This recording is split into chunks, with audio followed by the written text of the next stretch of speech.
Mahabharat War. The ancient enlightened Hindu civilization consisted of 10,000 Hindu traditions, or sampradayas, that existed in 56 Hindu nations, 200 Hindu kingdoms, 1,700 Hindu provinces that covered more than 6 million kilometers square of Asia. The Supreme Pontiff of Hinduism, SPH, Bhagavan Sri Nithyananda Paramashivoham, is the reviver of KAILASA, this ancient enlightened Hindu civilizational nation. KAILASA is an unbroken cultural, religious, historical, civilizational, and sovereign continuation and revival of multiple of these historical Hindu sovereign states and Hindu ecclesiastical entities. The unbroken continuity of these ancient Hindu nations through KAILASA results in the legal recognition of KAILASA as per the international customary law, particularly the doctrine of continuity. The international law, the doctrine of continuity, implies that upheavals and revolutions within a country, changes in government, territorial adjustments, measures taken during military occupation, or other internal transformations do not negate the existence of the country, do not affect the legal personality and international obligations of the country or state. The Vienna Convention on Succession of States in Respect of Treaties, 1978, addresses these principles of the doctrine of continuity as it outlines international law during situation of state succession or continuation. International law recognizes a state's legal personality by recognizing its identity. This perspective extends even during the period when the given state or country is annexed or occupied by a foreign power.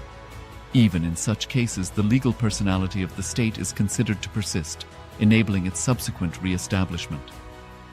Historical examples dating back to the 18th century include cases like Portugal and Genoa that were re-established after the Vienna Congress of 1815. More recent examples include countries such as Poland, Ethiopia, Czechoslovakia, Albania, and Austria that were re-established after World War II. Even when a nation is deprived of its territory, the nation continues to exist. Its sovereignty and international legal personality continues to persist. The Dalai Lama, as the spiritual and temporal leader of Tibet, exemplifies this principle. In 1959, the Dalai Lama was exiled and forced to flee. Despite the challenges faced, the Dalai Lama continues to advocate for the preservation of Tibetan culture and garners worldwide support for Tibetan autonomy on the global stage. Similarly, from 1309 to 1376, the Pope of Catholicism had been in exile in Avignon. Despite this, he was recognized as the head of state as well as head of the church and given full privileges of the position after their return to Rome. Even in 1861, much of the papal territories had been lost, leaving the Pope with no sovereign territory other than the papal residence and related buildings. Yet his temporal powers were still acknowledged. He was recognized as a head of state, and later, the Lateran Treaty of 1929 formally re-established papal sovereignty over the Vatican City. The Sovereign Order of Malta further exemplifies this principle, retaining international recognition as a sovereign entity despite the permanent loss of their territory upon Napoleon's invasion in June 1798. Despite such permanent loss of territory, the sovereignty and the international legal personality of the Sovereign Order of Malta continue to persist. Much later in 1894, the order settled in Rome and acquired two properties, the Magistral Palace and the Magistral Villa that received extraterritorial status. Today, the order maintains diplomatic relations with 112 countries, issues its own diplomatic passports, currency stamps, and vehicle registration plates, and has been granted observer status in the United Nations. All these examples of state re-establishment illustrate the principle of continuity of states, as per international law, that a state's legal personality persists over time. A nation continues to exist even after a complete loss of territory.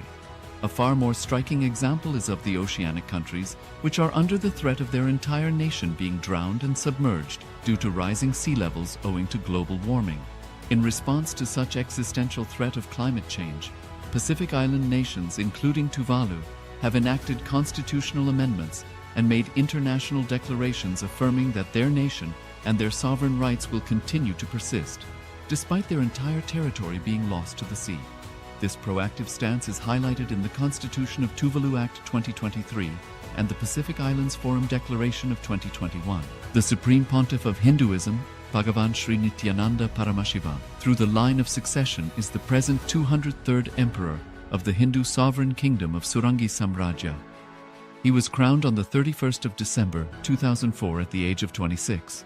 Thus, by very same principles of the doctrine of continuity, through which the international legal personality of Portugal, Genoa, Poland, Ethiopia, Czechoslovakia, Albania, Austria, Vatican, Tibet, Sovereign Order of Malta, and several other nations has been recognized despite having undergone a period of exile, annexation, occupation by a foreign power, or despite loss of territory.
Such a beautiful darshan, such a phenomenal darshan of Bhagavan Simhagnamurti manifesting through his Paramavatara, through his Nijavatara as Swamiji.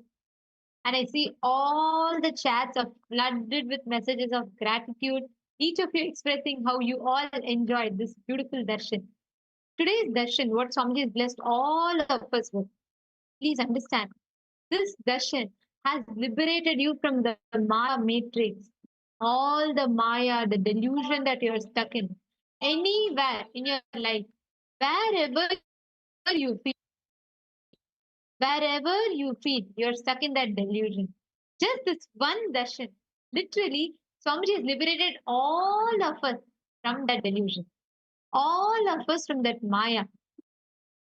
And now, in that very same space, in that powerful space of being liberated from the Maya matrix, now ferociously decide, Swamiji has already blessed you, ferociously decide to break free from the Maya matrix.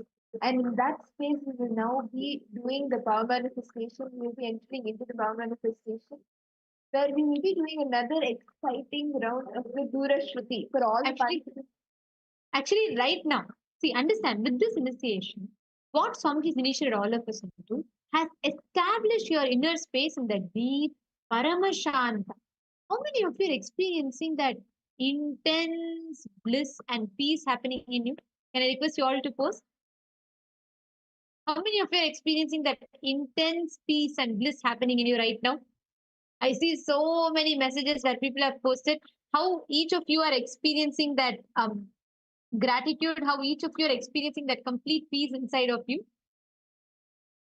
Actually, understand this space, this state is exactly what we call Paramashanta, absolute peace, Shanti based Shakti, Shanti based Bhakti, and Shanti based Mukti. Balasubramaniamaya, you have posted yes, and I see all the others as well. Actually, right now, all the participants listen carefully. With this initiation, you can manifest an extraordinary capability. You will be able to hear beyond the parameters of distance or time. Each of you will be able to experience it right now. You just need to harness the space that Swamiji has blessed.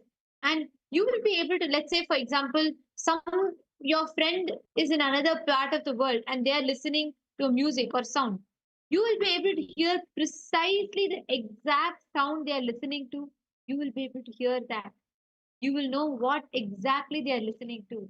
And transcending all the boundaries, the parameters of time and space, you'll be able to manifest. Shall we all manifest this power? What we're going to do now is myself and Ma Madhura, we're going to be listening to some sounds.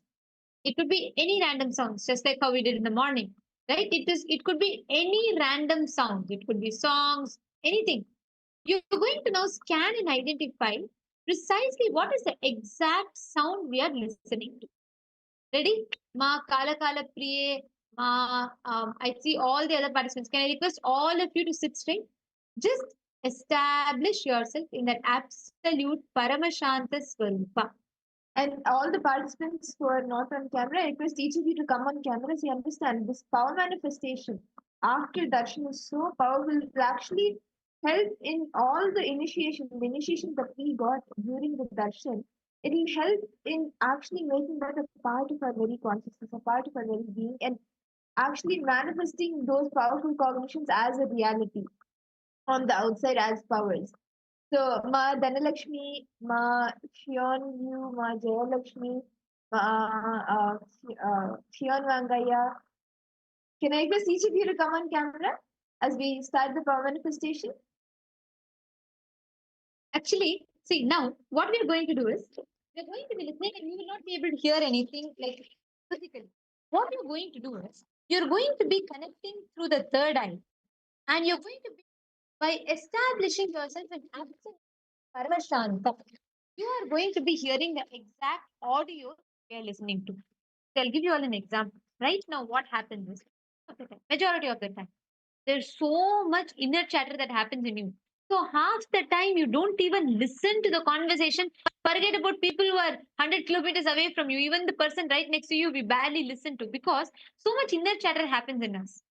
Now, with this darshan, you are in that absolute paramashanta, that complete inner peace. Inner peace is too small a word, but there are translation.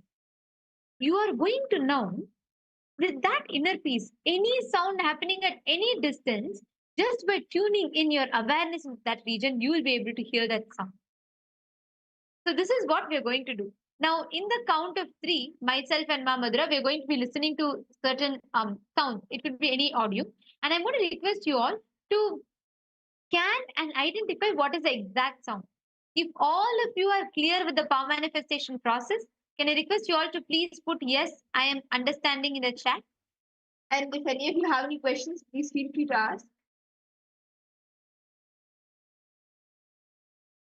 Please take a moment. I request you all to post if you are clear with this power so we can enter into the power manifestation. Okay, Ma Priyatna Swarupi, please post. Balasubramaniamaya. Okay.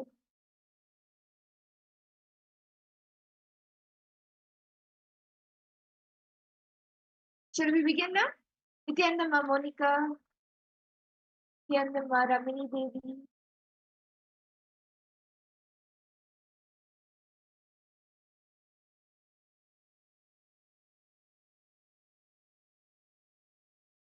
See, actually, this is a very interesting power. Like now, as you start playing with the power, it will be so fun. Even maybe you may be connecting with some of your one of your friends or your family members who are miles and miles away in a different country, but you will actually still be able to listen to them. You may not even need to call them. They may just be saying something in their mind, or like they may be wanting to convey something to you, and you will be able to listen to it. You will be able to hear it. And actually, you will see as you manifest this power, all the inner chatter that you have inside, it will start coming down to start reducing. So right now we are going to be manifesting this power. And can I request all the participants to settle down? Please close your eyes. Just tune yourself into that exact space that you experience in the darshan. Raise your frequency high to experience that same space of oneness with Swamiji. In the count of three, we are going to be muting, so you will not hear anything physically, but you are going to now be connecting to Swamiji and identifying precisely what is the sound that you are hearing. Please close your eyes.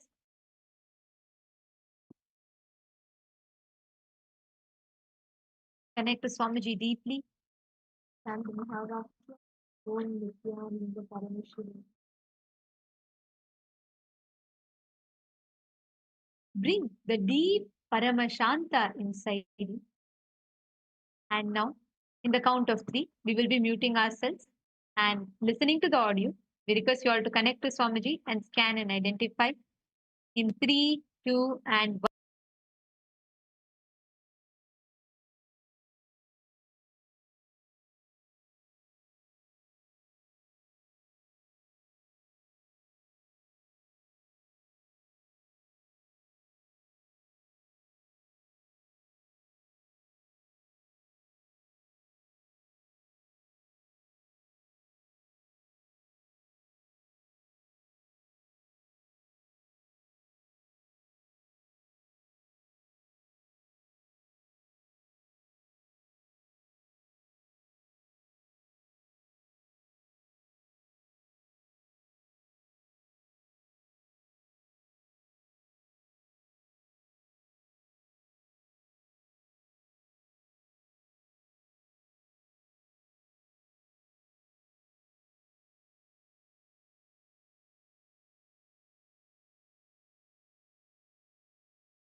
Yes.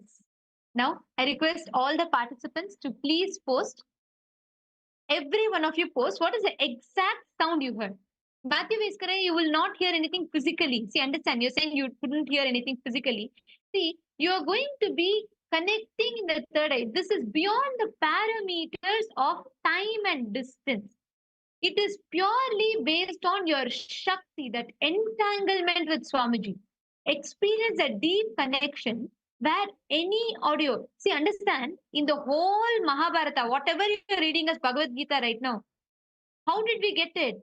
Sanjaya, who is sitting hundreds of miles away from the battlefield, he hears a whispering conversation that is happening. Literally, Krishna is having the most private conversation with Arjuna. Sanjaya is somewhere else in the palace, but he can hear the audio in crystal clarity, and he will translate the exact same thing to Dhritarashtra. This entire thing, it's not just remote vision; it's also remote hearing, because the parameters of time and distance does not matter when it comes to experiencing that Shakti Pada, because you're such a high frequency. So you experience so much of bliss and joy in you. Catching it? Okay, come on. I request every one of you to post whatever was the exact audio that you listened to. Okay, so we have, I'm seeing Swamiji's face, which resemble song related to Swamiji, sung by a female. Okay. Okay, come on, every one of you post. Teresa has All posted. right. And come on, everyone else also please post. Balasubramanyamaya, why don't you also go ahead and post? And Ma Kala Kala Priye. Ma Malvina Vasconcelos, Ma Stephanie Lyle, Ma Iqbal Bano, Ma Patricia, Maranak, come on, you also post. Every one of you post what each of you are seeing through the third eye. okay, Ma Ish has posted. Okay. Okay, very interesting. All right. Now I'm going to keep the rounds a little shorter so we can cover more. Now I'm going to be replaying the exact audio, the exact sound that we were listening to. And I'm going to request you all to provide your complete listening and you all can verify with what exactly each of you saw.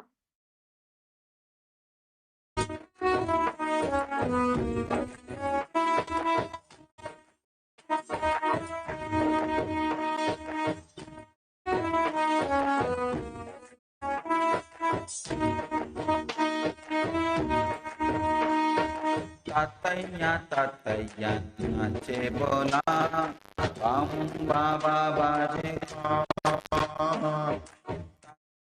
Tataya nache bola Bam baba baje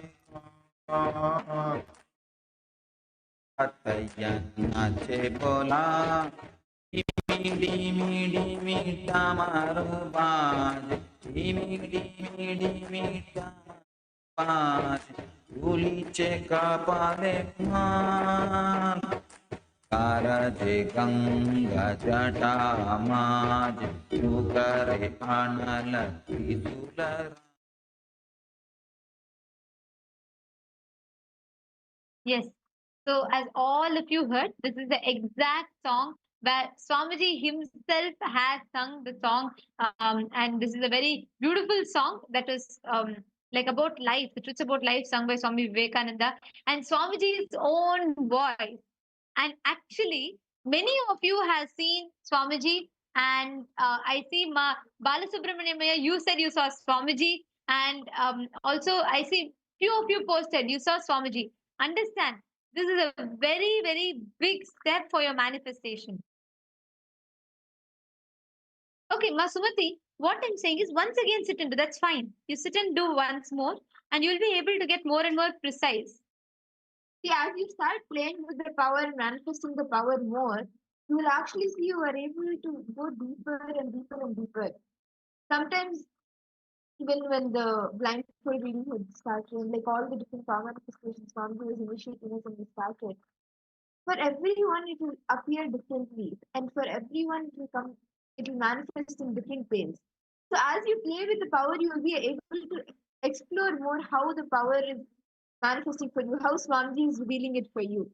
Okay, now we're going to move to the next round. Do not think, do not guess, saying, okay, maybe they will listen to only Swamiji's audio, maybe they'll do this, that. No, you're going to be completely connecting to Swamiji and exactly whatever Swamiji is revealing, you're going to be sharing. Okay, so let's enter into the power manifestation. We're going to be playing, you will not hear any audio. So you're going to only bring the internal silence, Paramashanta, and listen to the sound exactly that is being played. In 3, 2, and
Yes. Come on. Now I request you all to post. I'm curious to see what each of you are going to post in this round. Please connect to Swamiji and chant the Mahavakya, whatever Swamiji revealed to you in the last few seconds. Please post it in the chat. Whatever sound you were able to hear, whatever sound you were able to listen to, without filtering, without anything, please detail it out in the chat in every detail possible. What it could be, the type of sound, or like the vibes it gave. It could be anything. Okay. I see many answers. Maris Koraya, yeah, Miss Philippine. Okay.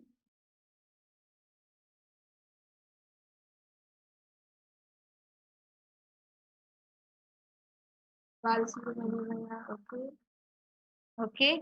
Come on, describe everything. Whatever you saw, describe all of it. I have some very interesting answers from people, so I'm also very excited. Go ahead. Each of you go ahead and describe what exactly you heard.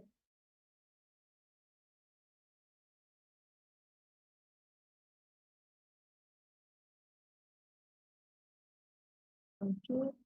Ma Lisivang, Ma Monica Shika, Ma Ramini Devi, Ma Iqbal Bano, Ma Stephanie, Ma Jayalakshmi. What all did you see, Ma? What were you able to listen to? What did you hear? What did Swamiji reveal? Ma Margarita? Okay. So there are different answers from each one. Okay, Ma Monica Shika, okay, Ma. And we also have my stuck has posted. I am very excited to say the answer. All right. Okay. Since many of you posted, I'm just going to go forward. All right. So now let's listen to the exact sound that I listened to. And this may be a little, like sometimes a little loud if your speaker is very loud. So please reduce your volume for a moment so it's comfortable for you to hear as well. So what I was listening to was the sound of rain. It is just rain and thunder rumbling sound. Ma Istak, you have manifested it. So I'm going to show you the audio first because you have described it precisely correct. So I'm going to show the audio to all of you. Yes. This is the exact.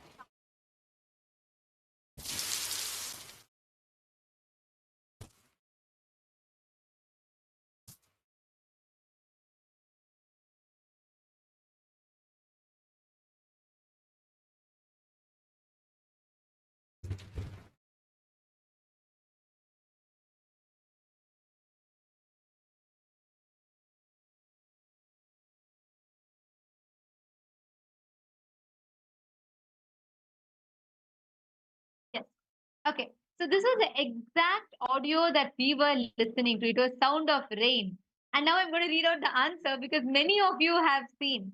Maistak has posted that she's hearing sounds. Third is showing long sounds like airplane landing, drops of water, and like people gathering and so on. And you have put high pitched train. And you okay? Were all of you able to hear the audio?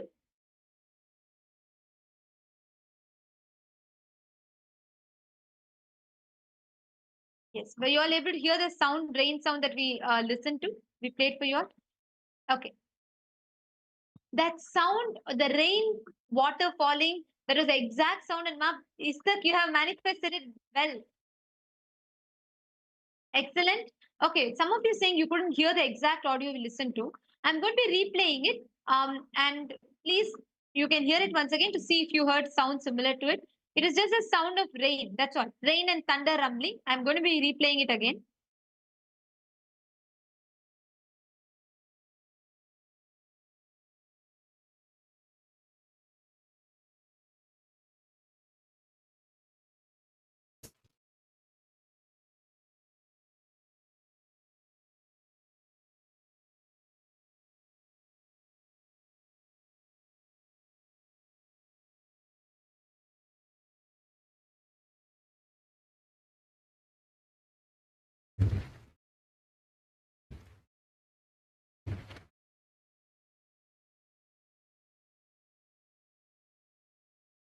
Okay. Were you all able to hear now?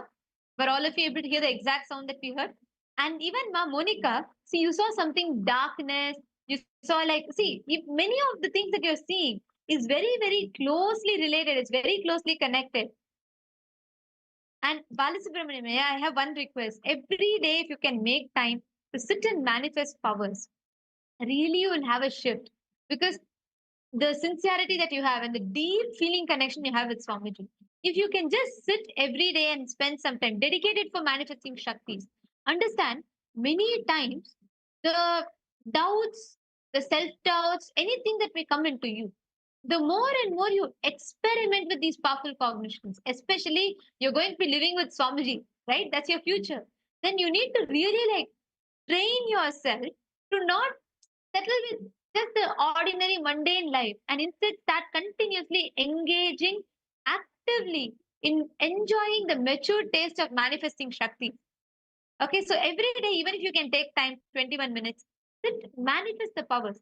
Take time to spend on consciously building yourself. Okay, yeah? Yes, all right. So now we're all going to be entering into the next session of our day, where we are going to be understanding about the principles of ahimsa, how you can manifest the space of ahimsa. Swamiji is very beautifully revealed about this. We're going to be listening to this science now. Let us all enter into the session. I request you all to listen to this completely, where Swamiji reveals about what exactly is non-violence. Is it just a physical act of non-violence, or what is non-violence? So we're going to be listening to this now. Let's all enter into this session.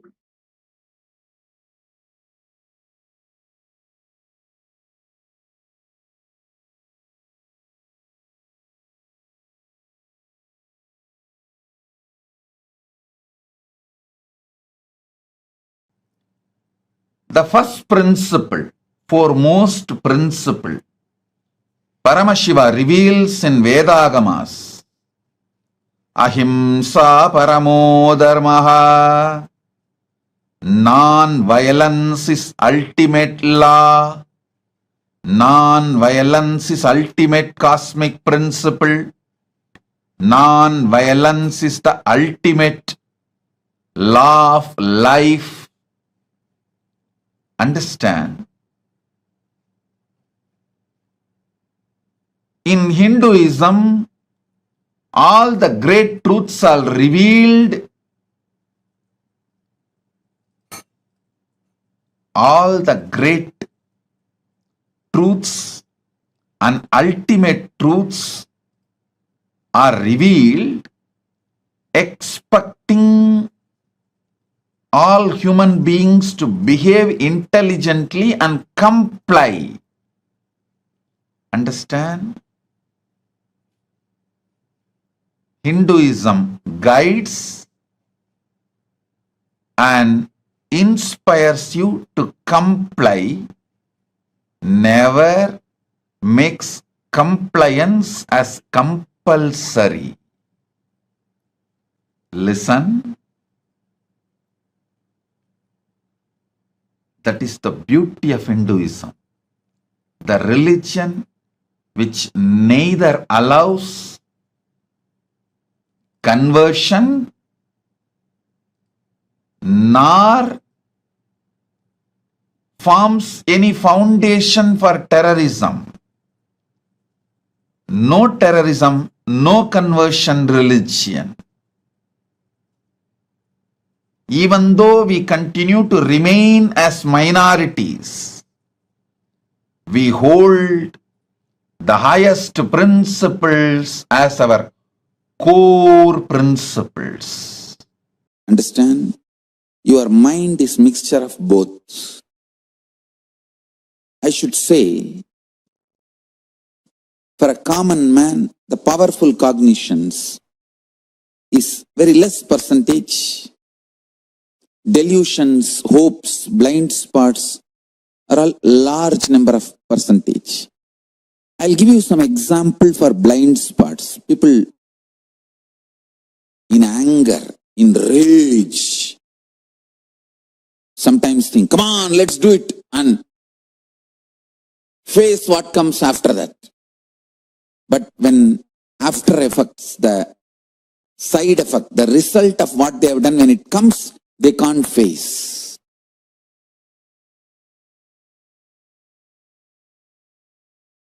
That is what I call blind spot based mental setup. Sometimes people make decisions arrogantly.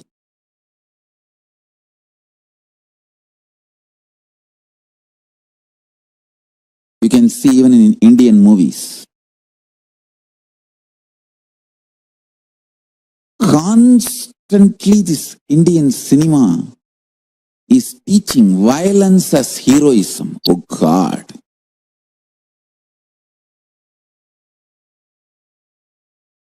So much violence is not required to run your life. But it is so unfortunate, Indian cinema makes you believe only if you are violent, you can survive, which is not true.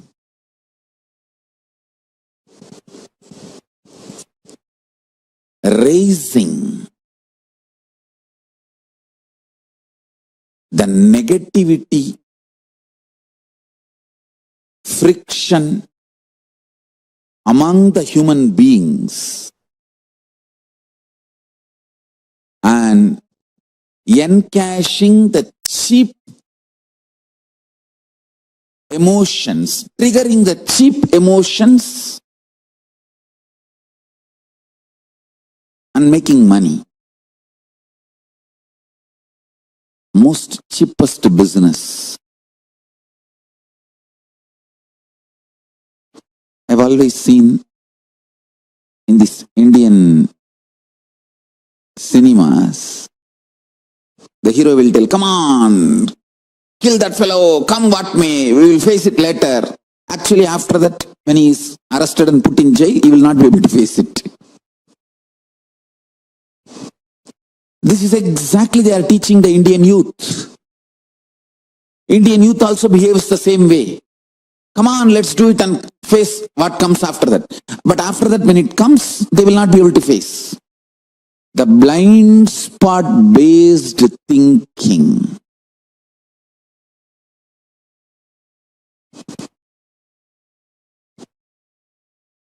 Listen.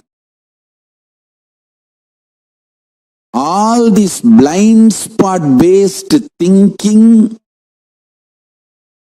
blind spot based mental system will collapse now in this pralaya.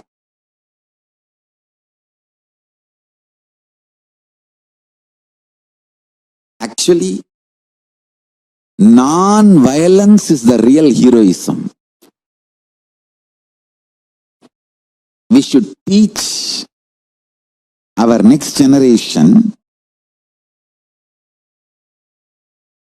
how to take the non-violence and blissful coexistence to your core level. All this violence-centric heroism and violence-centric hero worship stories, everything should be moved away from the next generation. Violence should not be taught as heroism. Making yourself rich, happy, blissful through happy coexistence. That should be the lifestyle, and that is only going to be the future. Youth is not going to believe anymore this violence instigating ideologies. Listen, I want to tell all my disciples, followers, devotees, people who are going to become Kailasavasis, all of you listen intensely. How any great spiritual revolution, spiritual awakening starts globally. We can start from Buddha, Before Buddha, we can go to Krishna. If we have to go little more further, Rama,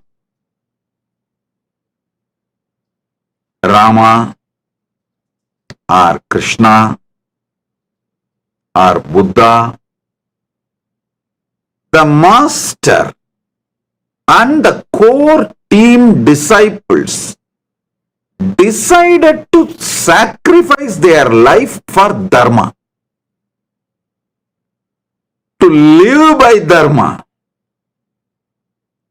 to stand by Dharma. They stood for the great truth, Dharmo Rakshati Rakshitaha. When you protect Dharma, Dharma protects you. With that intensity only, all of them caused a powerful spiritual awakening. Whenever you react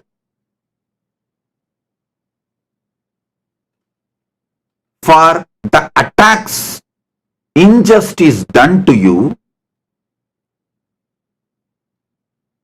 your goal gets diverted or your speed towards the goal gets reduced.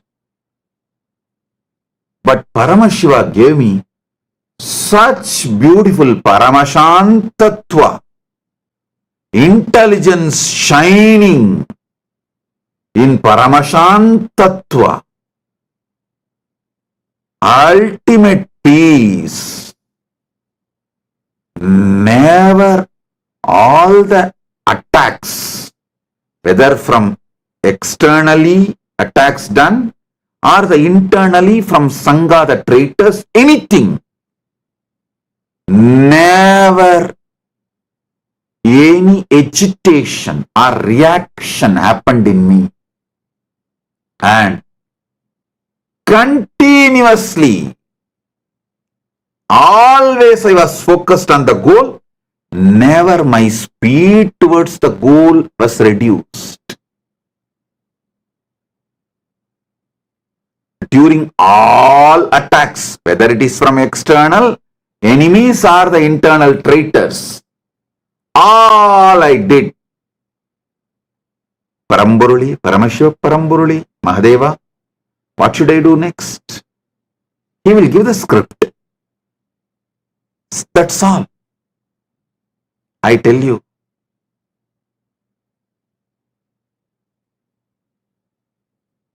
it is my absolute Paramashantatva, non-agitation, extreme peace, absolute peace, that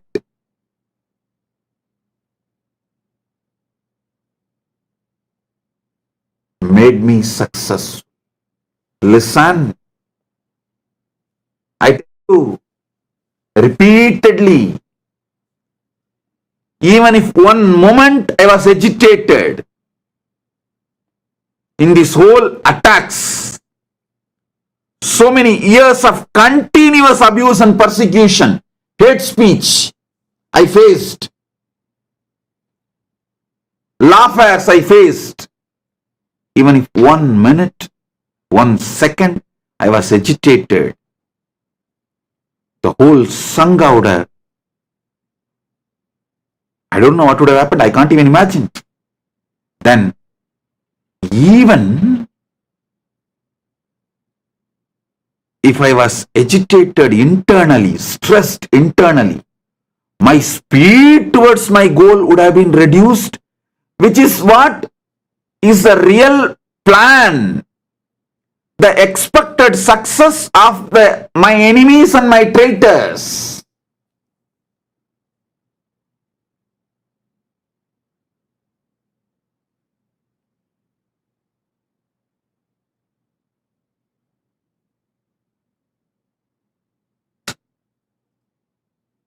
I tell you,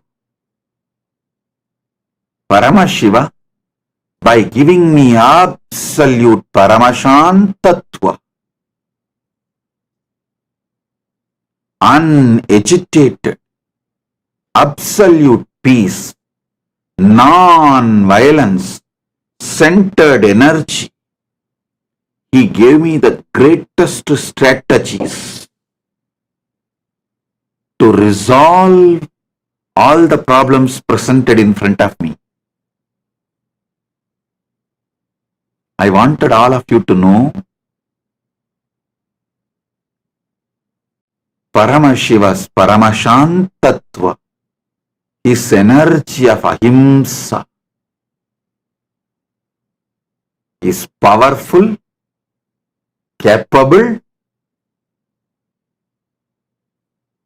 to guide his mission, protect his mission, expand his mission, take his mission to the whole world. That is why I am so confident. My confidence is on Paramashiva, not on the external situations, attacks, assassination attempts, lawfare, hate speech, persecution, all I faced from the external enemies and internal traitors. Listen, my confidence is on Paramashiva.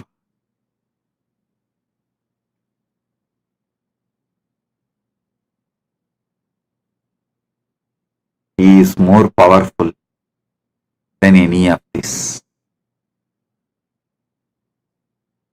He is a greater strategist than any of this.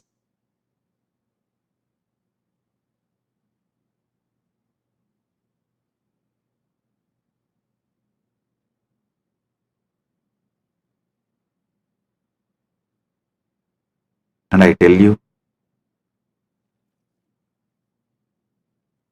repeatedly,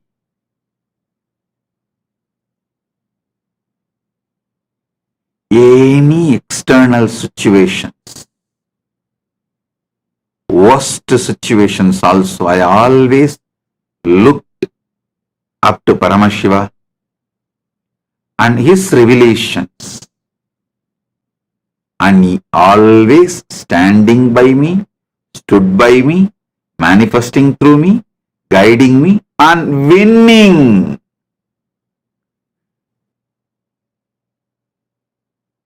Whether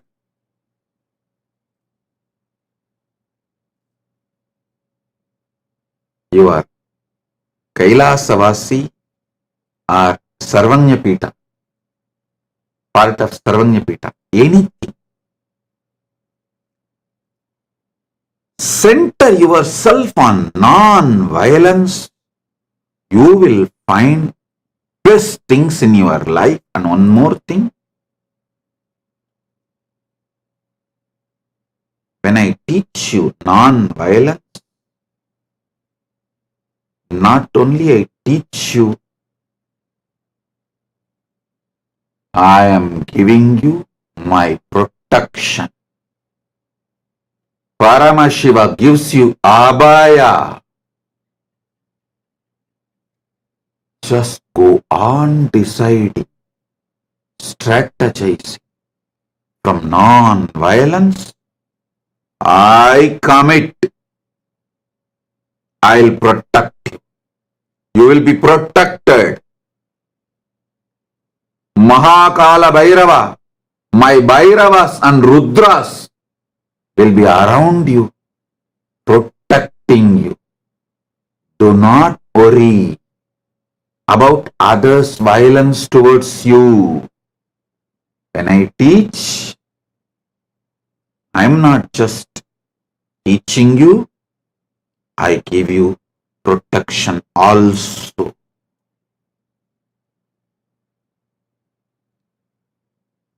Rest, relax in Paramashiva, relax in Paramashanta,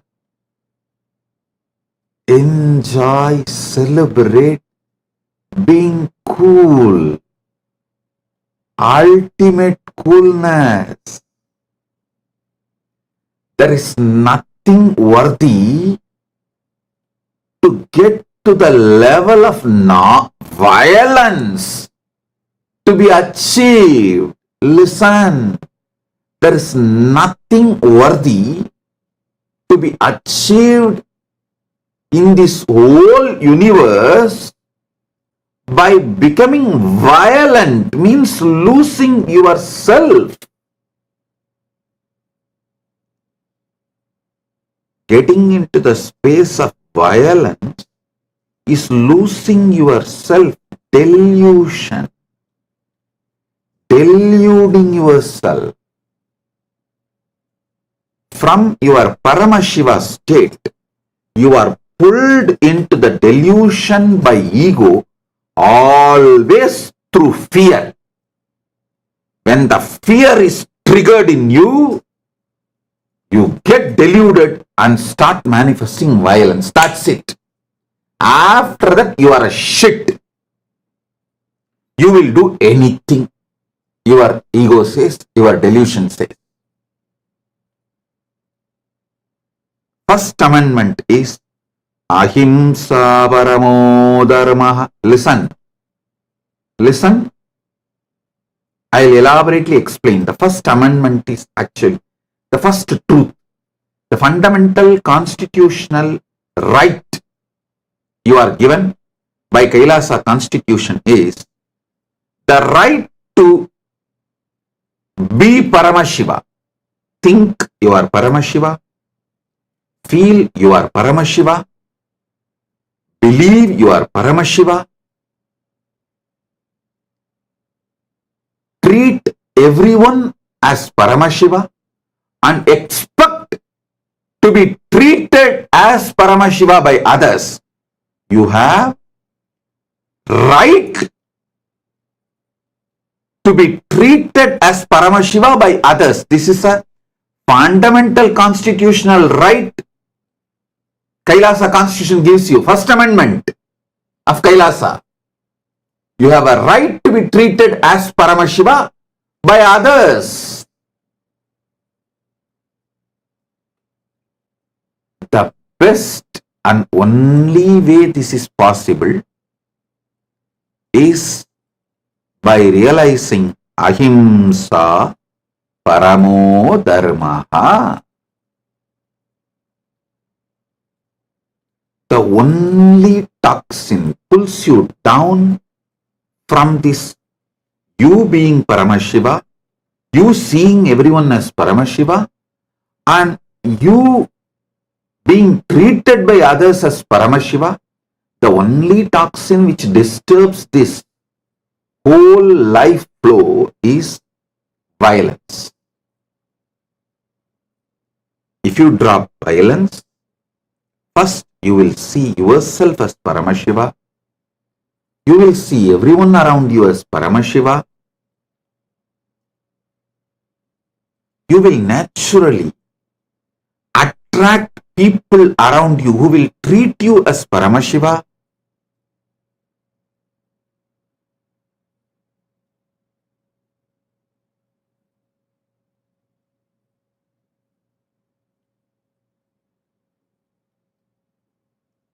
Your whole life becomes Paramashiva. I tell you. You actually define yourself inside you not just by what you believe as you, by what others believe as you and how others treat you, all put together. You start building you.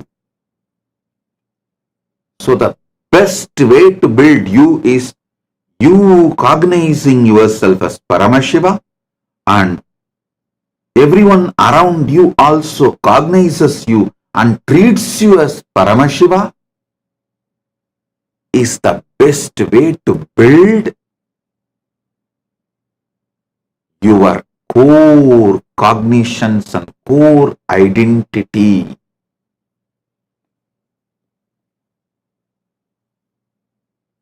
Ramakrishna has a beautiful example. He says,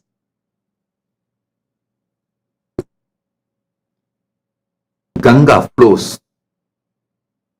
There is a bamboo floating in the Ganga. Because of that bamboo, it looks like this side of Ganga and that side of Ganga. You just remove the bamboo, Ganga is Ganga. Same way, everything is Paramashiva. You are Paramashiva, others are, everyone is Paramashiva, everything is Paramashiva. If you just put the violence called bamboo, it looks like I, you, this side of Paramashiva, that side of Paramashiva. Me, you. If you just remove that bamboo called violence, it's all Paramashiva. It's all Paramashiva.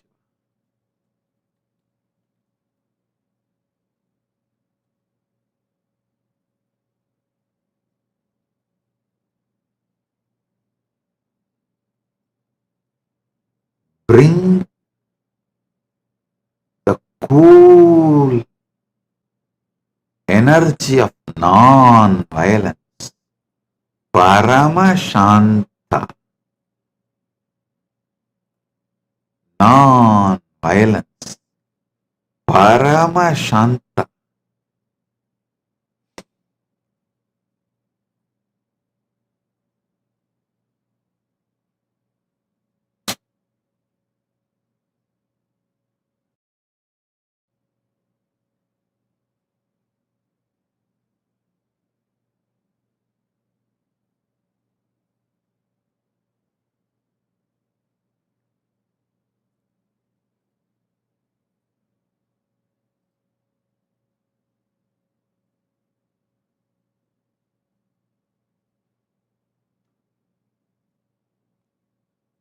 Life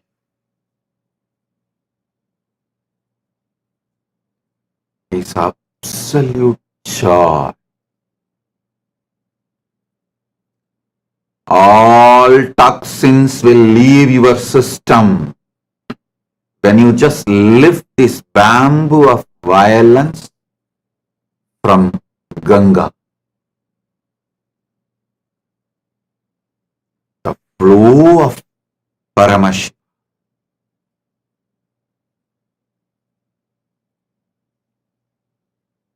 Paramashiva Shaktipada.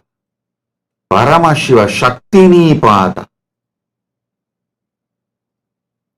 flows in you when you lift this toxin called violence.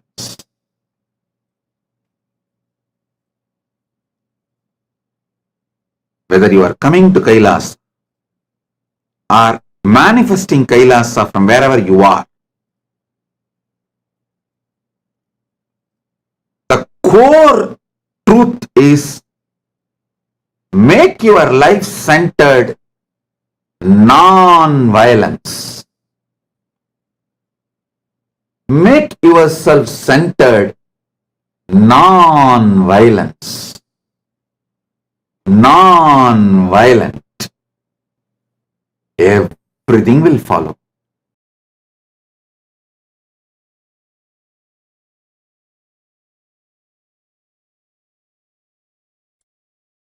Tyaga, non-violence, unclutching, all these are not inactive, tamasic, inertia, lazy, tired, bored, withdrawn lifestyle.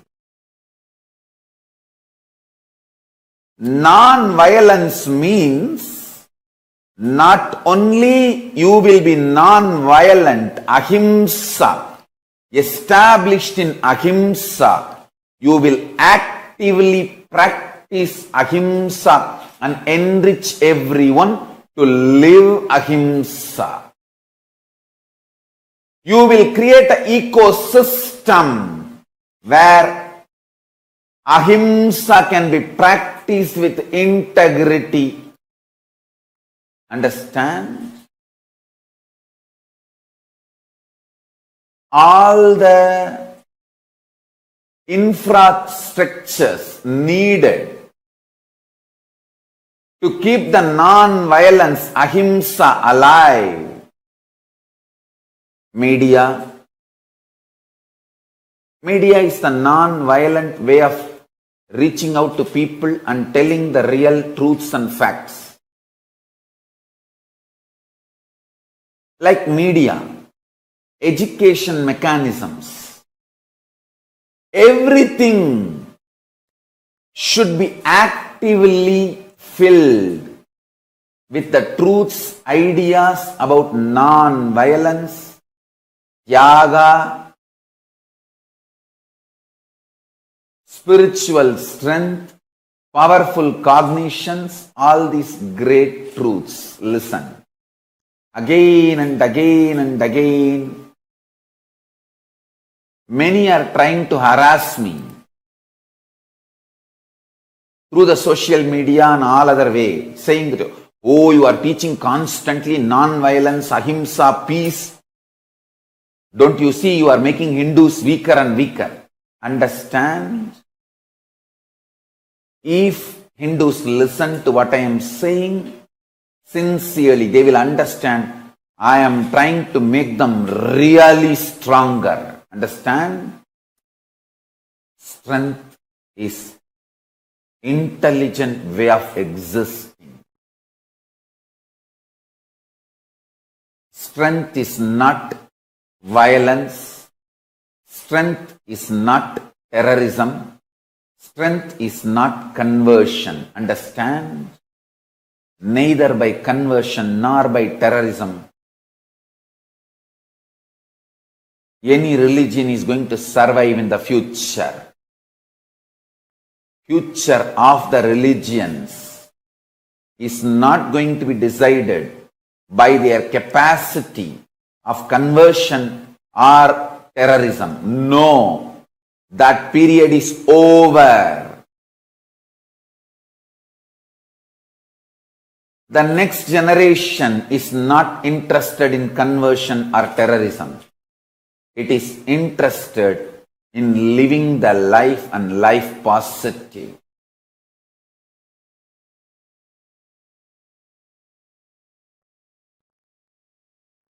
Let me first make clear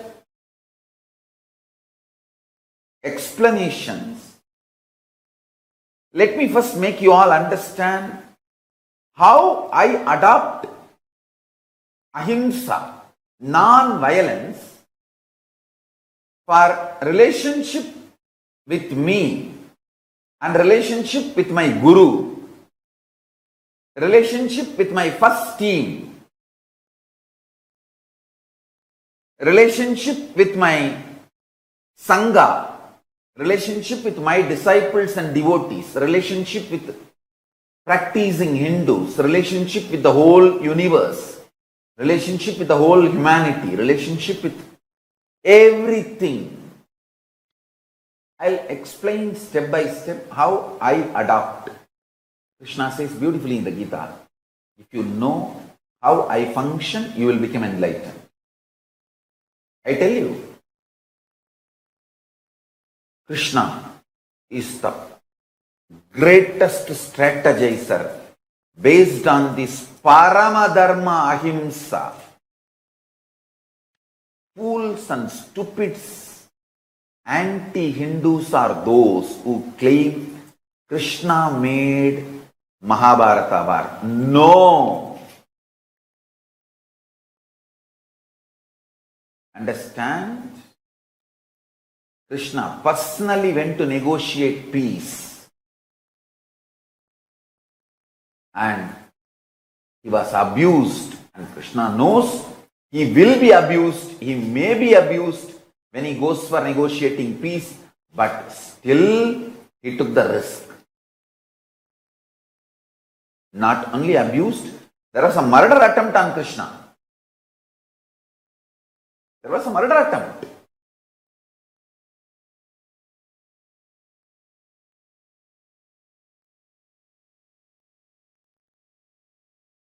Krishna followed all the rules of a ambassador, means coming without any protection, weapon, without any security guard, army, nothing. Just Nirayudha Bani, he came. And these bloody Gaurava fellows and Duryodhana, due to his extreme delusion, he orders Krishna's arrest. And then the whole earth shakes. And Bhumadevi kicked him out of his throne. He was thrown out of his throne. THROWN. Thrown out of his throne. THRONE. That time itself Bhumadevi decided this fellow, this Duryodhana, should not win in the war. See, arresting Krishna, not only not right as per the country law, it's atrocious as per even the cosmic law. Both the way. And originally Hindu kingdoms are supposed to run by cosmic law. It is cosmic law which runs the Hindu countries.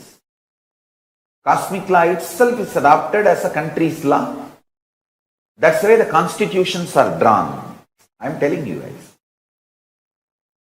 When I read more and more the Hindu constitutions and Hindu criminal procedure codes,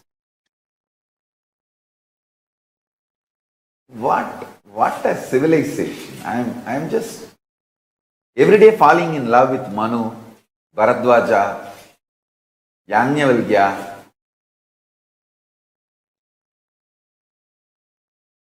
Core of me are Krishna. Our core which does the strategy.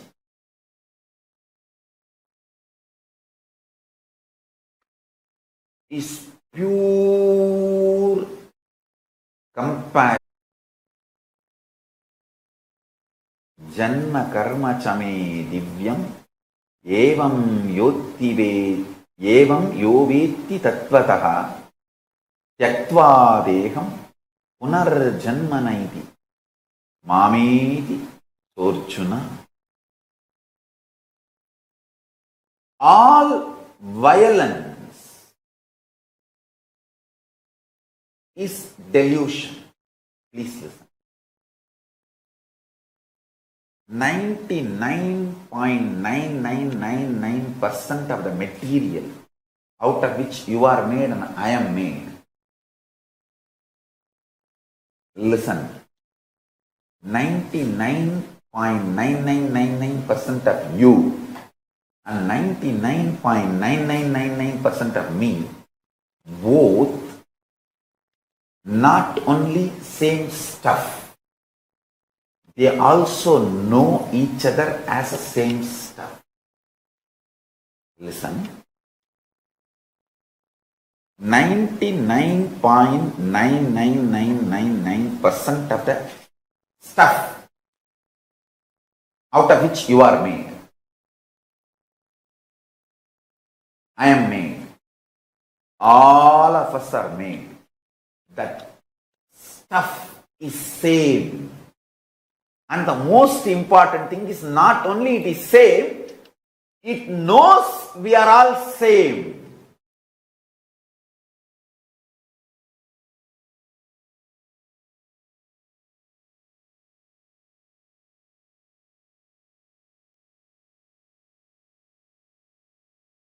So, 0.1%. I won't even say 0.1%, 0.00001%. That only makes you feel you are separate from the universe. Anger and arrogance.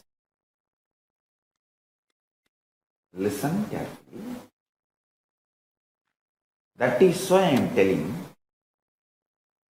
Feeling separated is the most stupidest and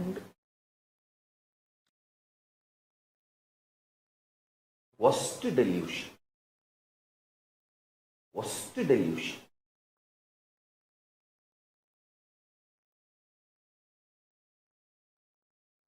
It is from the feeling separated stems violence. Violence is rooted in feeling separated. So listen. It's with extreme love and compassion I'm telling you the secrets. Secrets of my success. And these secrets will make you successful. Never ever get frustrated about life. Never ever get angry about life. Never ever get violent about life. If you cut and check me inside, there will be 0% violence. Not even one iota of violence. That is the secret of my success. Now you should listen. All my kids, listen.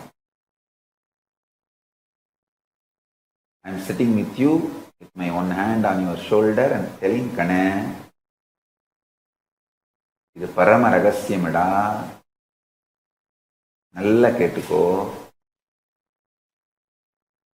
The material, the metal, core stuff out of which you are made, I am made, this universe is made, Paramashiva is made, that material is same. And the great news is, this material knows that we are all same. It is not that you need to build this enlightenment step by step. No.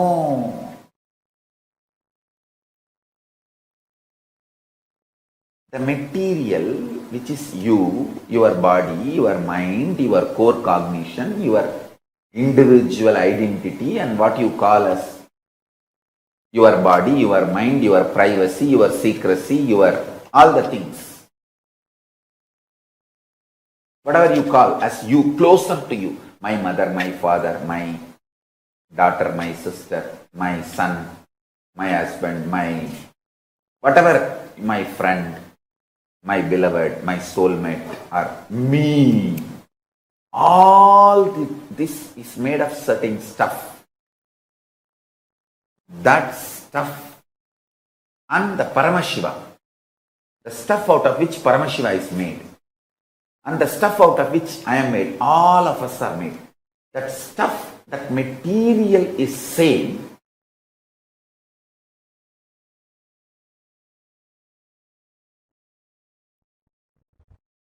Listen.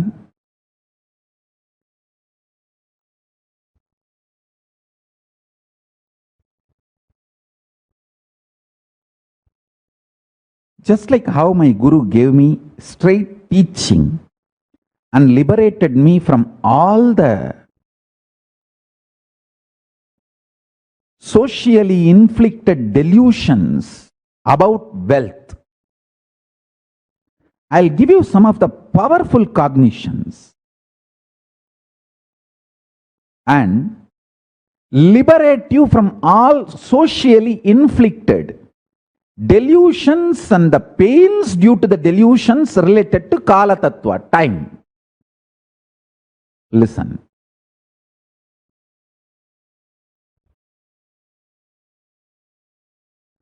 Even death is okay, but don't ever become violent.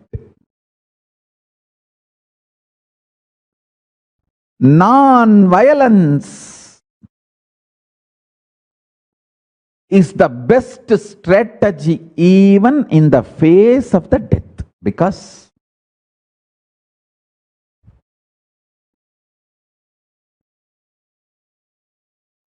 if you adopt violence, you will go down into the more and more deluded consciousness and suffer.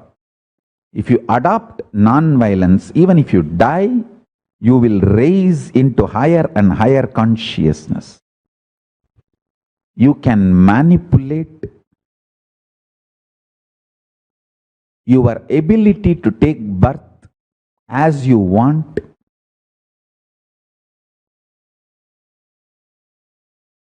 Your ability to enjoy life as you want by the pure observance and cognizing ahimsa paramo dharmaha. When you cognize non-violence is the ultimate dharma,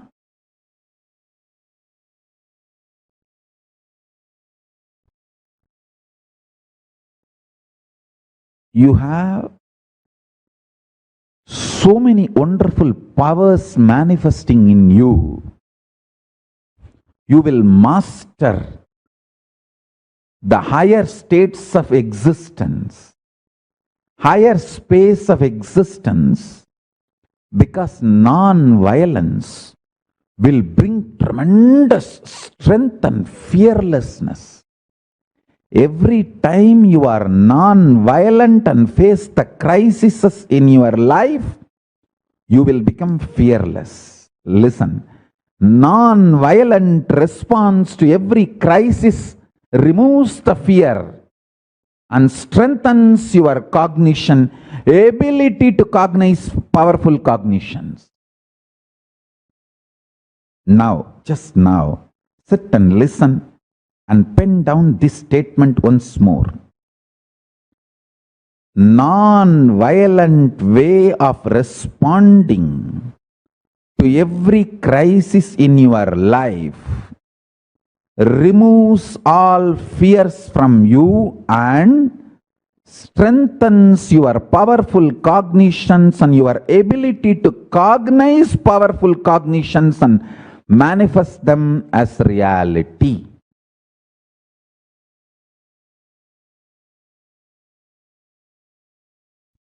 Understand?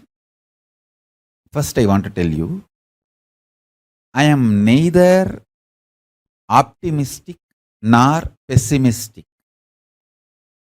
I don't see world as negative. I don't see world as positive. I see the reality as it is. Listen. I don't see the world negative. I don't see world as positive. I just see it as reality and give you the existential truth to give you superconscious breakthrough. When you have superconscious breakthrough, whole life becomes positive, which is beyond positive and negative. Understand? When I say life positive, it is not the opposite word to life negative. For example, when you are frustrated, feeling low, you will feel life is negative, whole world is negative, whole world is conspiring against you, and everything is a fate, predetermined. There is no freedom, there is no life. You suffocate yourself. One of the most cunning thing your mind can do is it will make you doubt everyone other than itself. You slap yourself, beat yourself, stagger yourself 24/7 continuously and blame everyone in the world for stabbing you, for backstabbing you, front stabbing you, attacking you, slapping you. You blame everyone in the world, saying, oh, he is stabbing me, he is kicking me, he is beating me, he is slapping me. You blame God, you blame people, you blame world, you blame situation, you blame everything. But you continue to destroy yourself. You don't want to wake up to the reality you are doing it. So you just blame the whole world. When you feel life is negative, this is the way you perceive, you function. When you feel life is positive, you are excited, inspired, joyful, energetic. Listen carefully. When you are excited, inspired, energetic, you feel life is free will. Even the sky is not the limit. Full of energy, enthusiasm, excitement. And you feel everyone is good. You do all good to you and also praise everyone is doing good to you. Understand, I neither look at the world life negative nor look at the world life positive. I look at the world as straight reality. When you see the reality as it is, the love floods from your consciousness. I tell you, the love flooding from your consciousness is power. Love never makes you weak. If you are feeling love makes you vulnerable and weak, you are fool. Love makes you powerful, life positive. If you are feeling love makes you vulnerable, because of your love, others are taking advantage of you. You are becoming demon. You are falling in the trap of demons. I tell you, love does not make you life negative, life positive. It makes you living life powerful. The love I am talking is a power. Love makes you life powerful. I see the reality and I can see how the love makes me powerful and makes everyone in the world powerful. This love is a love comes from your being when you see the reality as it is. Neither life positive nor life negative, just reality as it is. That love empowers you. Listen carefully. My love not only empowers me, it empowers every one of you who receive it.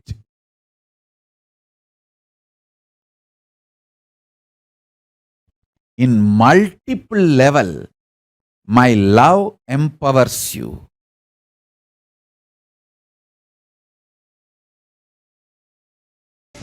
Life is always win-win.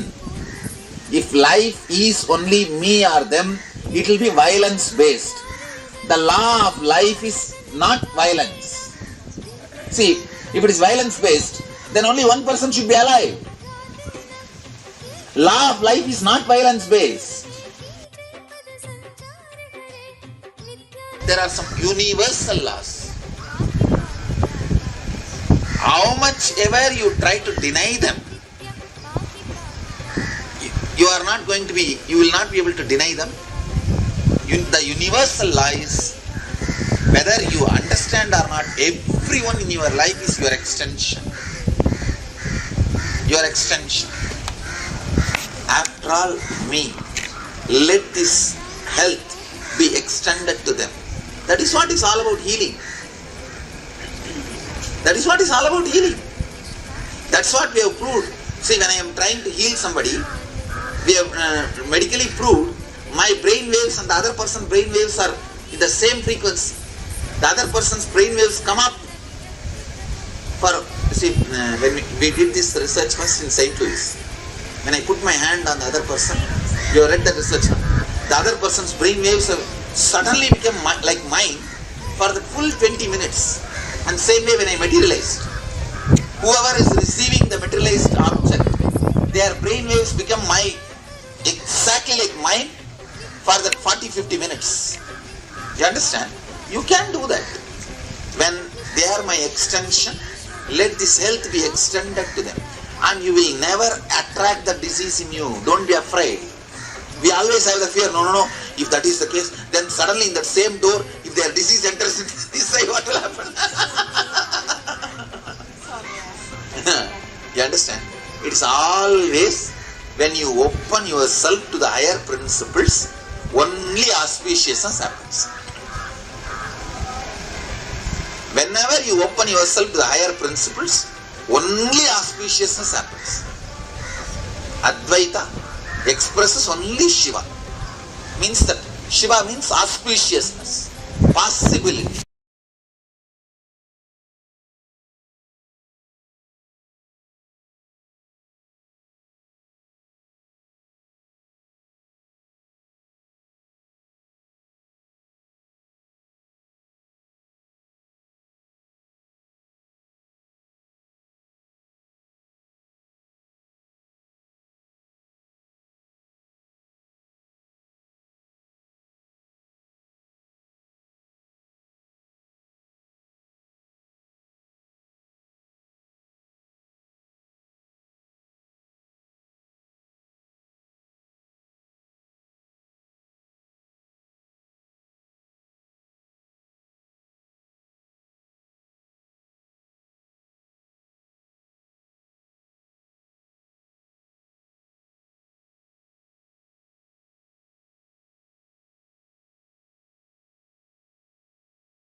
Paramashiva's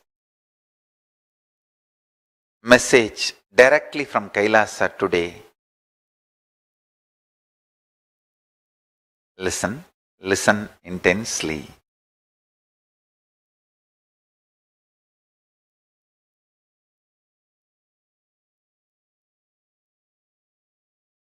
Having broad space keeps you absolutely integrated.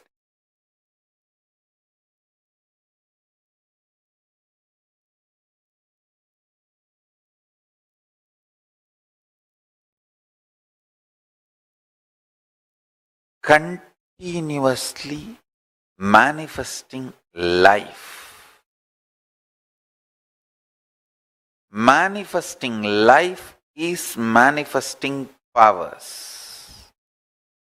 Powers are nothing but life into the power of 3.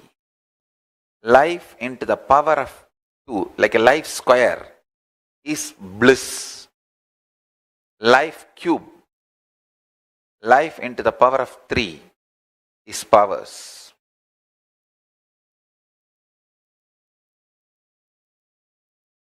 Having broad, expansive inner space, listen. Listen, life is all about what you cognize as you, not what you do outside. That's one statement. Second statement I immediately made. Life has nothing to do with what you feel about you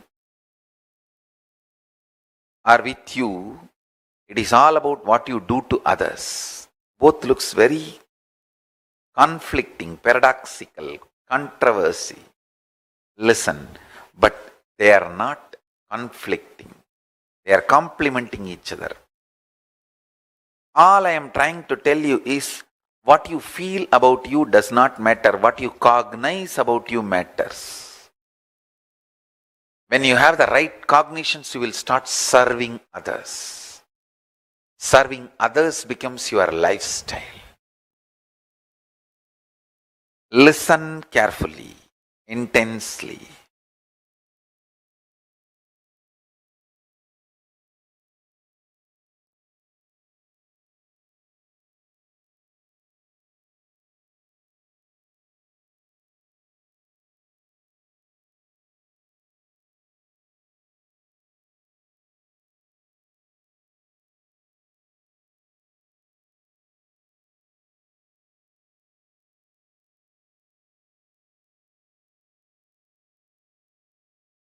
What you are going to powerfully cognize about you decisively, that matters.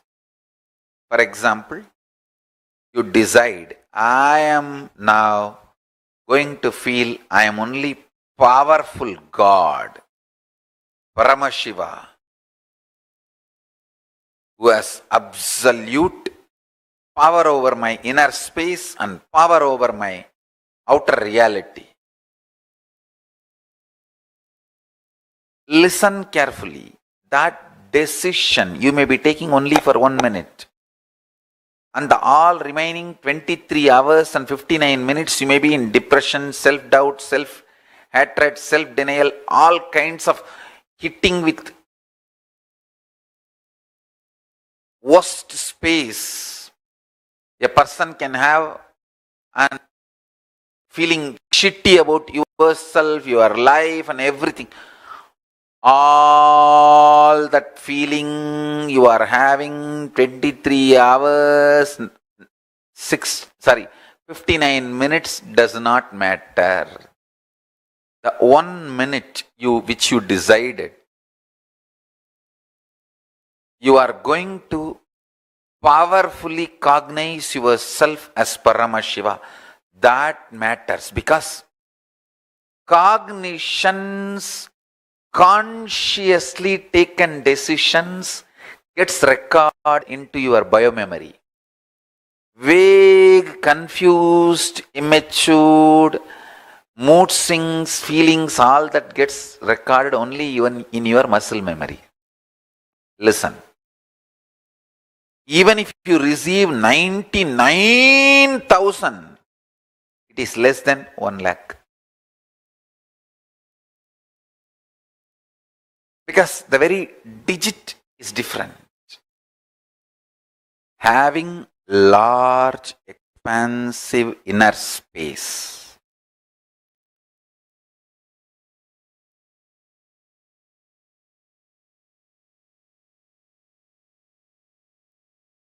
makes you manifest life in tremendous depth, maturity.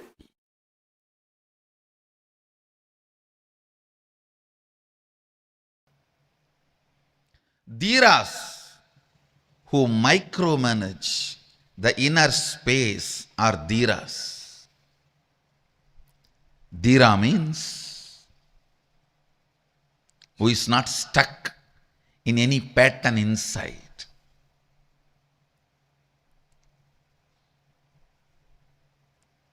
If you lose the fight outside and come out and give a 10-day lecture on why you lost, you can't be a Veera. Nobody is interested in giving you any respect by listening to your lecture. Oh, it was too hot, and I always feel energetic in the AC and cold area, but in hot, I lose my sense and control. I was so irritated. I could not tolerate the other fellows' sweating smell, so I lost it. Who cares? Loser. Even if he gives 10-day lecture on the reasons why he lost, he's not going to get the title Veeraha. He's not going to be Veeraha. Dhira means who conquered inner space, who micromanages inner space, who looks into every thought current, thought pattern. Understand? Any problem persists because you are not interested in micromanaging certain thought currents in you, certain pattern currents in you. Understand? Even body needs to be healed. If your body is not cooperating with you for waking up in the morning, it is sick. It is entertaining certain blind spots. Don't let that happen in you. You need to address it. You need to heal it. You need to cure it. Most subtlest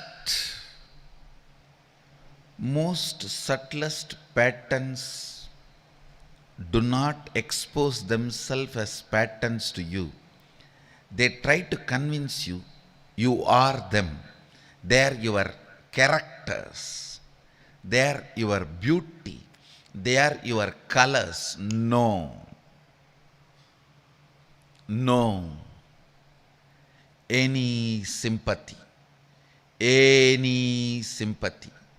for your patterns in any form is a crime against yourself. Atmahatya. Understand? Sometimes we say, why?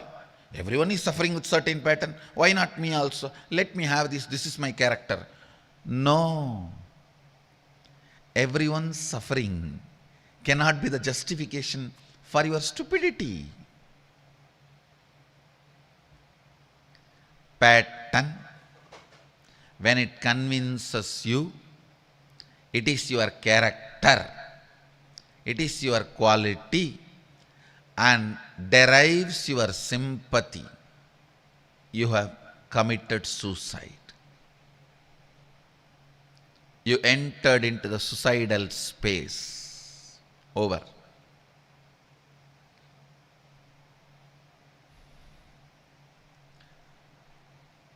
Most listen to this word.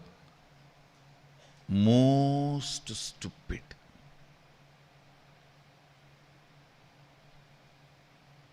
Suffering comes to you by you not recognizing the source of that suffering as your pattern. Look in. Justifications do not bring you result. Long theology, philosophies do not bring result. Who do not compromise in the inner space, who feels their inner space is like their chastity, is dhiraha. The level of integrity, the way you micromanage your inner space, that makes you dhiraha. That makes you dhiraha. Here, Upanishad declares, dhiras are those who discover the ear of the ear, mind of the mind, speech of the speech, prana of the prana, and realizing that they achieve the immortal, eternal, amrita bhavanti. They achieve immortal and eternal. Contemplate.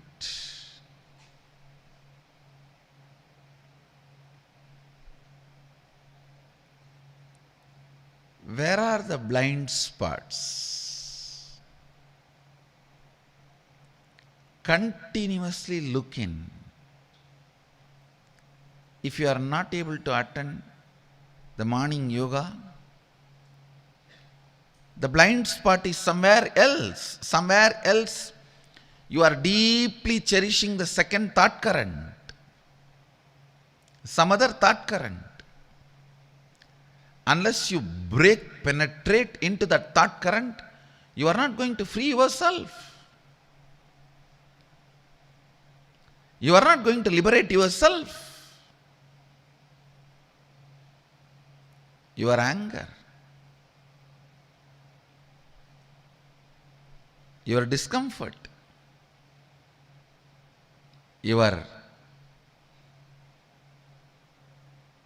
vengeance. Unless you look into that and break,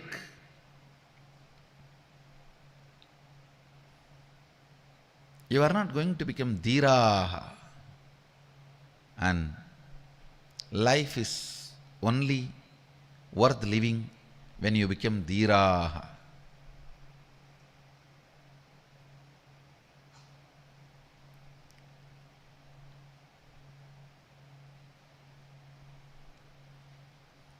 Shrotrasya shrotram manaso manoyat vachoha vacham savu pranasya pranaha chakchush chakshuhu atimushya dhiraha pretya smallokat amrita bhavanti. Go on micromanaging your inner space. Go on micromanaging. The moment you diagnose the thought current, thought pattern, immediately the pattern will melt. The moment you diagnose, if it is not melting, that thought current is not a real problem. Still you have not put your hands on the real problem, I tell you. Many times people, when they are not able to wake up in the early morning, they try to put more alarms, more cold water, sleep early. All that does not work. The gastric and stomach ulcer need to be healed because the problem is there. Putting more alarms, putting more cold water on yourself, putting more people to call you, sleeping early, nothing will work. Till you put your hand on the right problem. With everything, with every situation, with every problem, putting your hand on the right thought current. The moment you put your hand on the right thought current, the problem dissolves, problem disappears.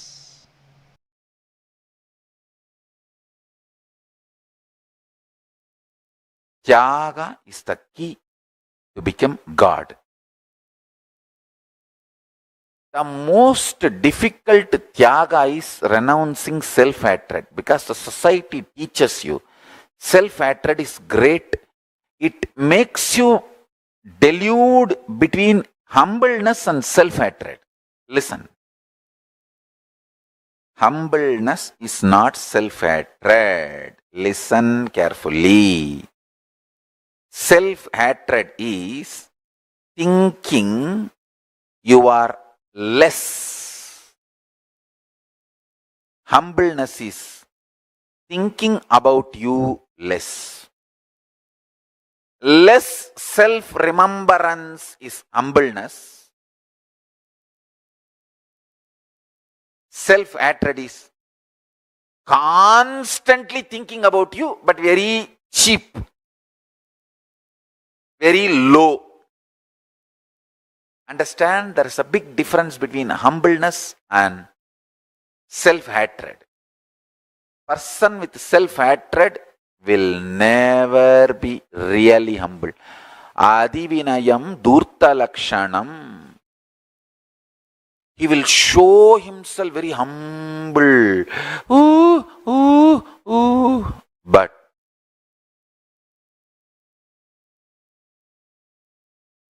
he is not humble. Understand? A real humbleness will be out of powerfulness. Society deludes you, makes you mistake humbleness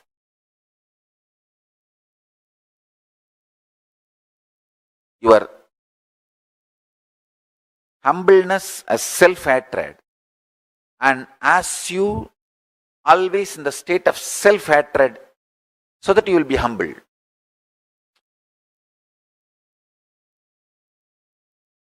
Self-hatred is not humbleness.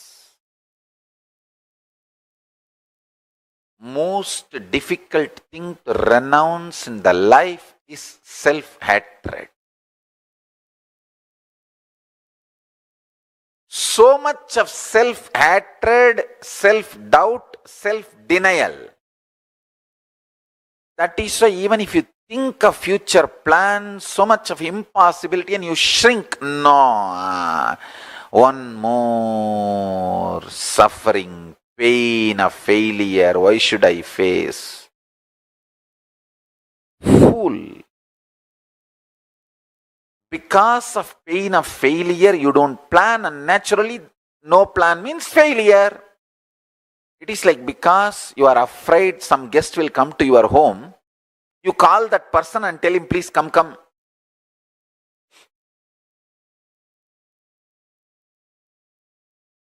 You are afraid failure will come to your life, and you stop planning and force the failure to come to your life.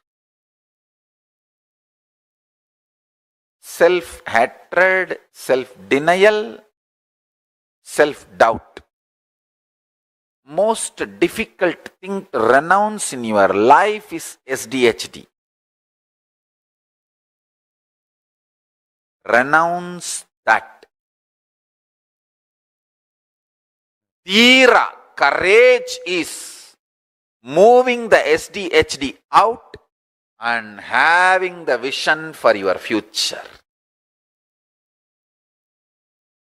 Because of your pain and frustration, fear of failures, doesn't want to face one more pain of not achieving what you want and all those frustration ganging up, and you don't even put the seed, then what are you hoping for?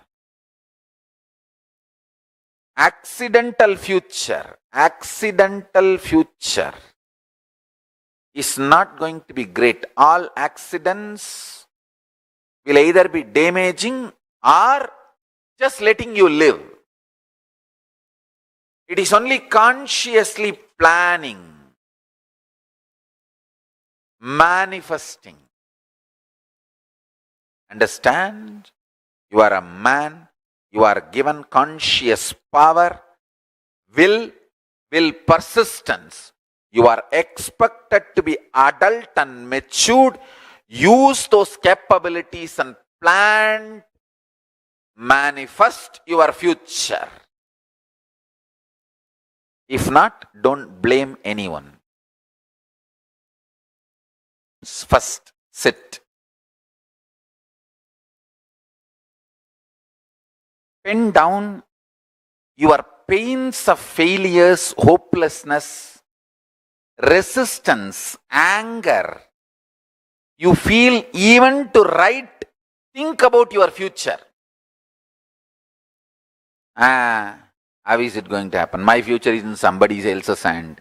I don't even know what is going to happen. How will I plan? What will I do? All kinds of frustration, impossibility.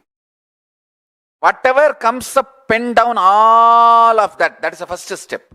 Second, decide consciously I am moving all this out of my life. And now I am planting conscious seeds about my future.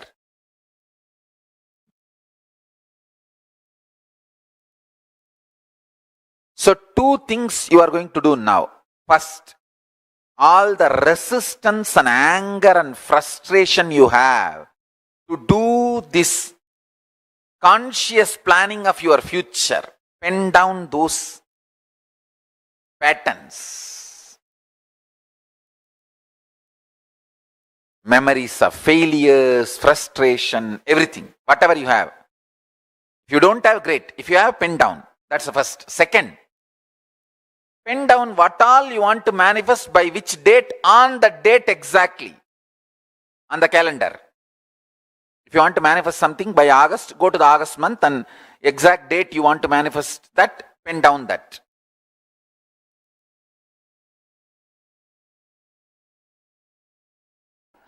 Veera is courage you demonstrate through your ahankara. Dhira is the courage you demonstrate in your level of mamakara.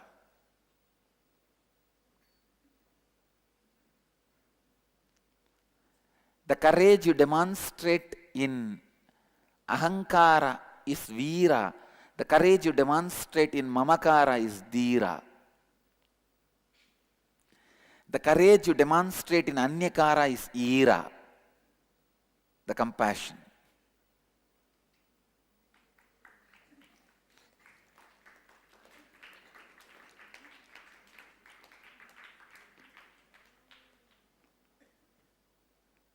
The courage you demonstrate in ahankara is veera.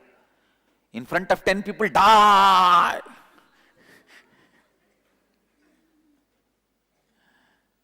The courage you demonstrate with your mamakara, with yourself, is dhira. I'll choose only authenticity. Come what may.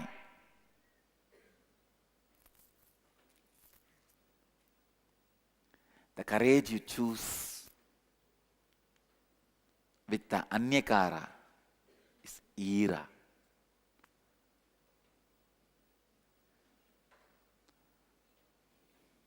I don't know whether the word Sanskrit, the ira exists in Sanskrit. It's a Tamil word. It's a Tamil word. It's a Tamil word. Ira means the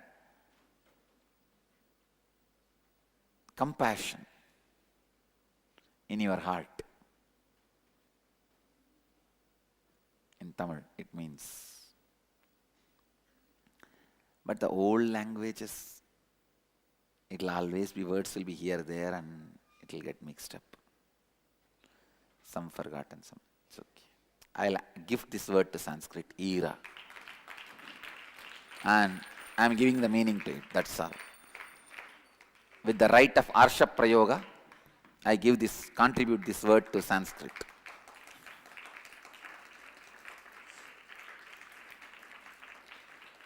A rishi has a right to use Arsha Prayoga. As an incarnation who created so many rishis, I contribute this word to Sanskrit. Go ahead.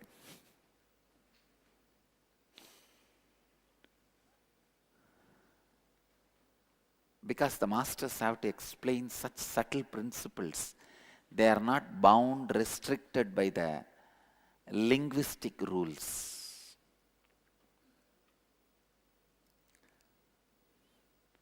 That is why in the tradition even country rules are bent, because they have to express the cosmic rules in their body language. Sometimes the country rules are bent in those days during the Vedic tradition for the masters. The good and the pleasant approach man. The wise examines both and discriminates between them. The wise prefers the good and the good to the pleasant, but the foolish man chooses the pleasant through love of bodily pleasure.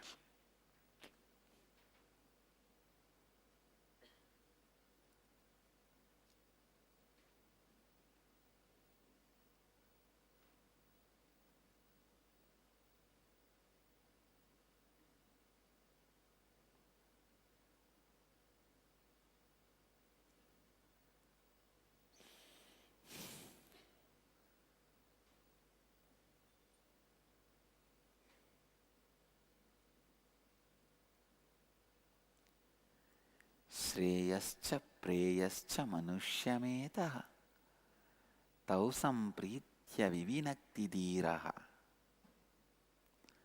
Authenticity and inauthenticity both approach man. The wise examines both and discriminates between them. The dhira, wise one, prefers the good, prefers the authenticity to the inauthenticity. But the foolish man, adhira, chooses the inauthenticity because of the incompletion in the bio memory, in the muscle memory. Tell me, all of you think, why did you choose the pizza knowing it is inauthenticity? Why did you say it's okay at that moment? Because the incompletion in the muscle memory, in the tongue, in the eyes, in the touch. Pizza will have incompletion only in these three muscle memory. Vision, visual, the way it is, wow. And the taste, of course, smell also. Smell. Sound, there's no sound from pizza. The smell, the incompletion muscle memory of the smell, incompletion muscle memory of tongue, incompletion muscle memory of eyes, and incompletion muscle memory of touch. If you remember even now and have a thought, it will be nice if I can have a pizza. Authentically raise your hand. How many of you had the thought? You still have incompletion. Understand? The moment I described, you had the visualization and had a thought. It will be nice. Of course, we won't get it, but it will be nice. Raise the hand. Authentically, let me see. Still you are carrying the incompletion. The danger of choosing inauthenticity exists in you. Nothing wrong with pizza, but you will choose pizza for wrong reasons, inauthentically.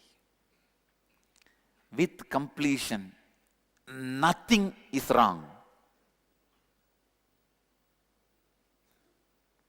There are clear references. Shankara drank the village, the country arak. Being a Brahmana, a sannyasi, Yoni Brahmana and a sannyasi, he drank country arak. His disciples thought he is inauthentic and questioned. Then in the next stop, he drank the molten iron to prove his authenticity, that nothing touches him. He was never inauthentic even when he drank arak, because it was out of completion. His body needed some water component. Nothing else other than that country arak was available. So he added that water component to the body. And next stop, nothing else other than the molten iron was available.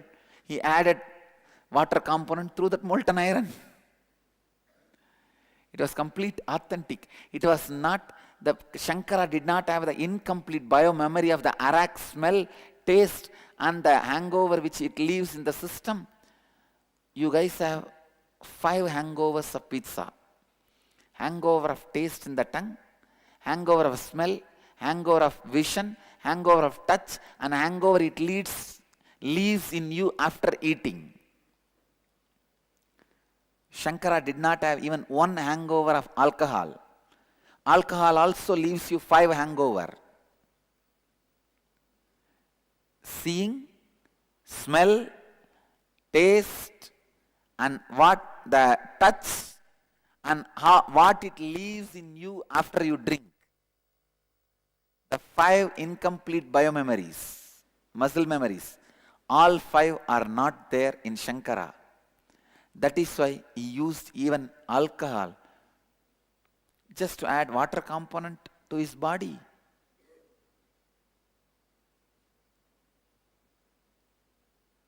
Ram Surat Kumar smoking. He never had an incompletion.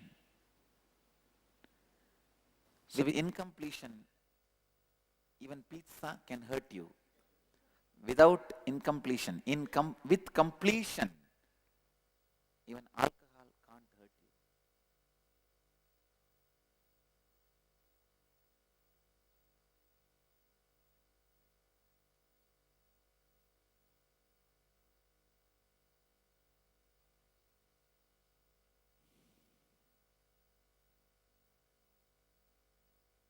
When you are incomplete, even your breathing can hurt you. With completion and authenticity, nothing can hurt you.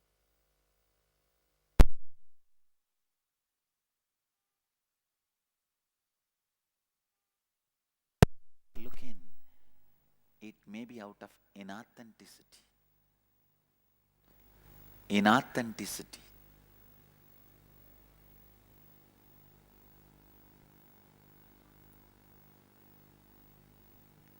Dhiraha. Dhira, wise is one who stands with authenticity, who chooses authenticity, who does not choose because of the incompletions of biomemory. See, every time you choose inauthenticity, it's okay.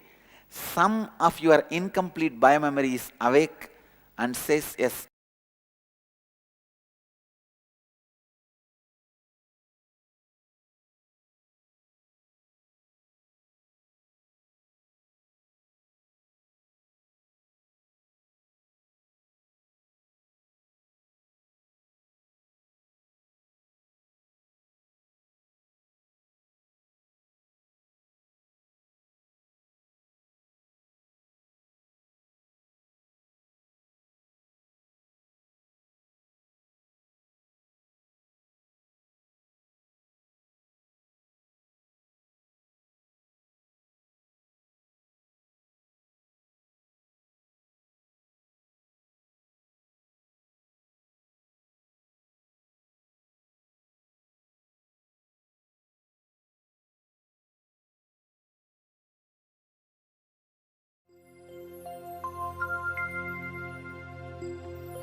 हर हर गंगे हर हर गंगे हर हर गंगे हर हर गंगे हर हर गंगे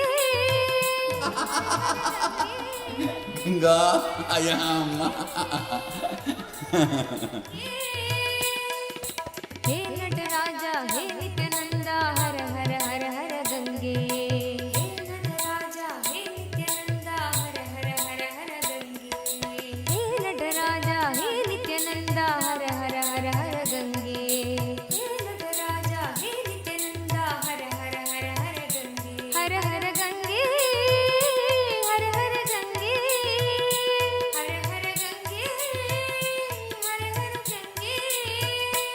हर हर गंगे, हर हर गंगे, हर हर गंगे, हर हर गंगे। हे नटराजा हे नित्यानंदा, हर हर हर हर गंगे। हे नटराजा हे नित्यानंदा, हर हर हर हर गंगे। हे नटराजा हे नित्यानंदा, हर हर हर हर गंगे। हे नटराजा हे नित्यानंदा, हर हर हर हर गंगे। हर हर गंगे, हर हर गंगे, हर हर गंगे, हर हर गंगे। नित्यपुरीश्वरा जय गंगाधरा, नित्यपुरीश्वरा जय गंगाधरा, नित्यपुरीश्वरा जय गंगाधरा, नित्यपुरीश्वरा जय गंगाधरा। हर हर हर हर गंगे, हर हर हर हर गंगे, हर हर हर हर गंगे, हर हर हर हर गंगे।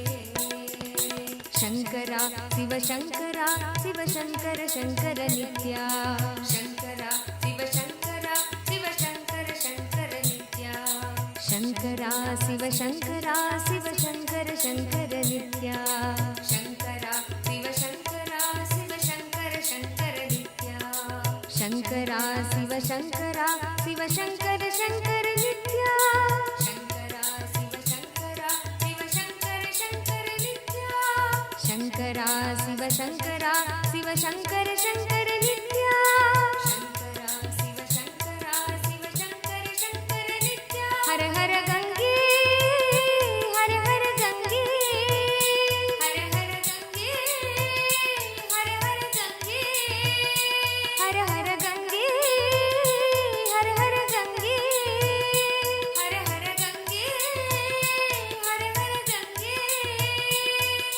हे नटराजा हे नित्यानंदा, हर हर।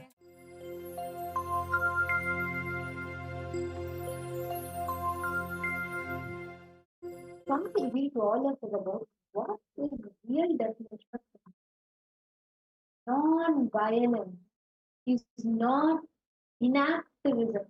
Non-violence is active oneness, and you're constantly actively engaging yourself again and again, reminding yourself that everyone around you is a part of you. That is real non-violence. Literally, what Swamiji is repeating this session, right?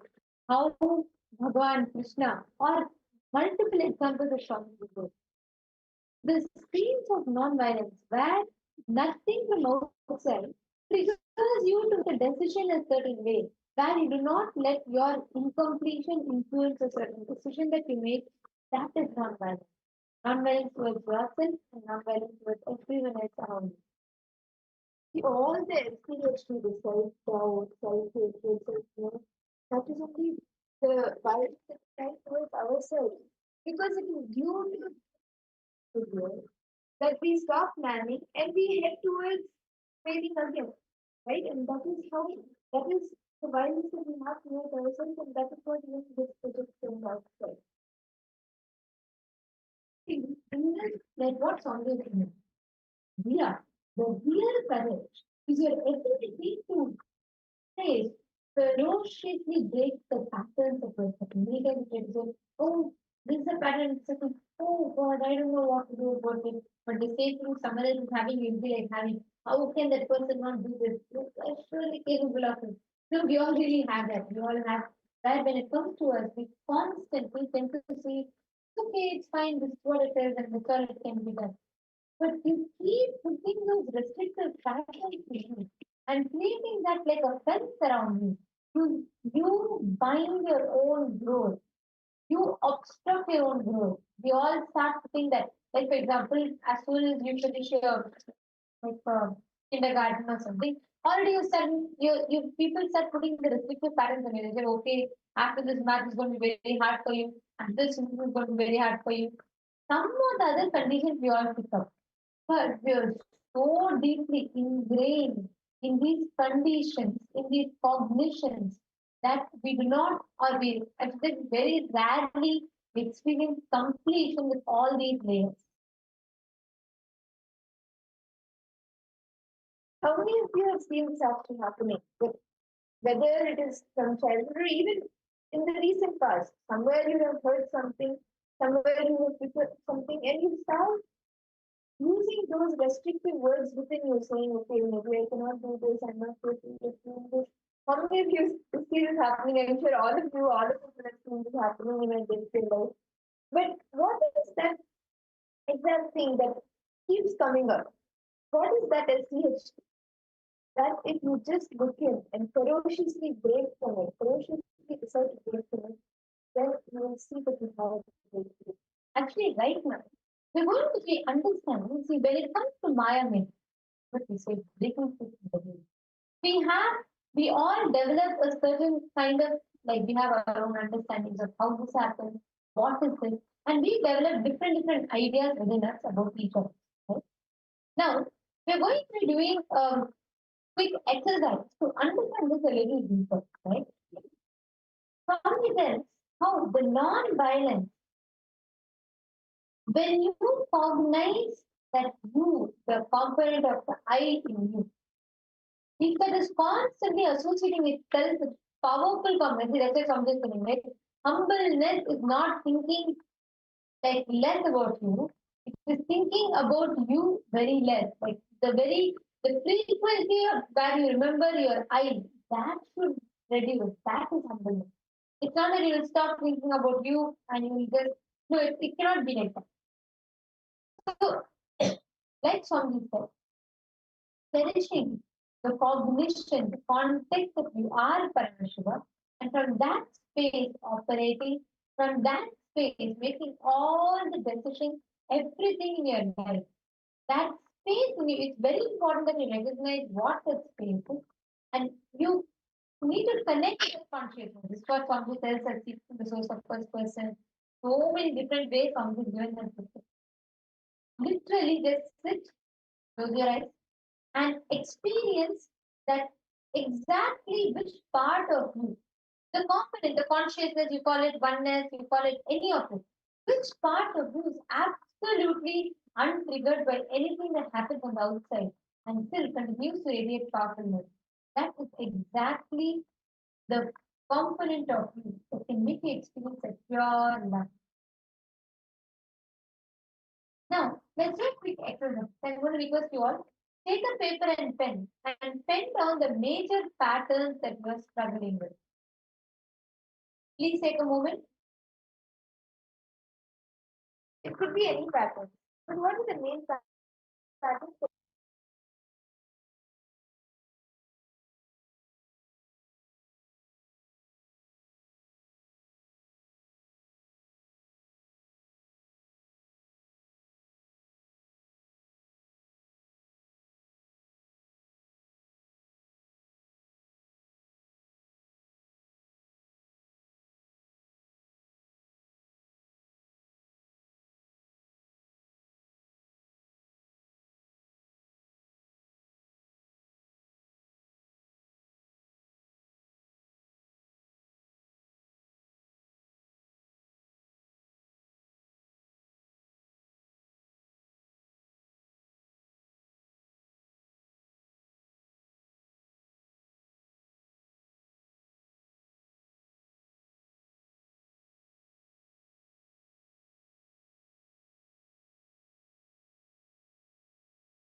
First thing, all the patterns of those practice ferociously designed to break.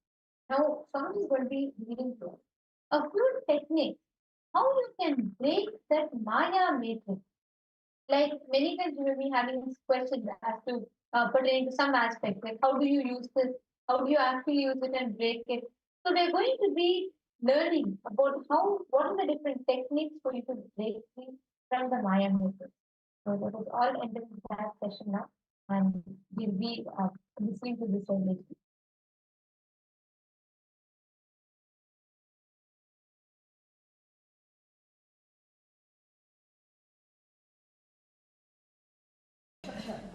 By unclutching, if I decide to do something else or nothing, I feel I will be less useful to mission due to progressive decline in contacts.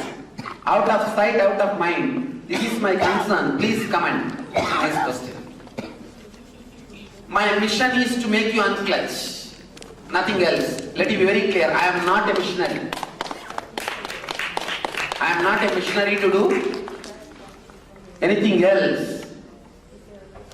My mission is to make you unclutch. One more important thing. By unclutching, if you don't support the mission, you should not support. See, let me be very clear. Many people involve themselves into my mission for various reasons. For various reasons. If you unclutch, because of that, if your involvement is less, or you being productive to mission is less, never bother about that. That's good for you and good for me, good for the whole mission, good for everybody. It will be good for everybody. If your being productive to the mission is due to the enlightenment experience which you had, satori which you had from this unclutching truth, that will be the right help, that will be the right service. So I feel, if you completely imbibe the truth which I am teaching, that will be the greatest service for the mission. Are the thoughts useless? What use you found from thoughts? 99% thoughts are totally useless. So. That's all. You yourself realize it. Yes. So, what is it within us is telling us that it is useless? What is this? I mean, there has to be some faculty within us that is telling us this is illogical, this is unconnected. So again, the mind is the So you say there is a faculty. The mind is the one that has to decide whether it's illogical or logical, isn't it? So again, we are using the help. Okay, see, mind is the one which is supposed to decide whether it is logical or illogical. Correct. That's the truth. So what is that mind? Bundle of thoughts. Bundle of thoughts. That's what now you saw. Right. Now what is that bundle of thoughts? No. But again, in order for you to know it is illogical, you need to have something to tell you that's illogical. What is it that within? What is it that telling? That you should ask yourself. See, you are asking from what scale you can tell whether it is illogical or not. I tell you, you can't even call this as actually illogical because we don't have any other word, we are using it as illogical. It is not even, it can't even be described as illogical. It is logically illogical or illogically logical. You can't even describe it is illogical. As doctor told, it's right. You can't describe it as illogical. If it is illogical, then what is logical? We don't have any word, that's all. Because of that, we are using the word illogical. Now only one by one, everything is coming out.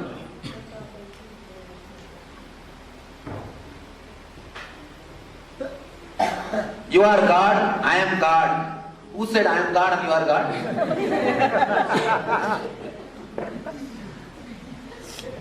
You said you are only 30. Who told you this? I told you.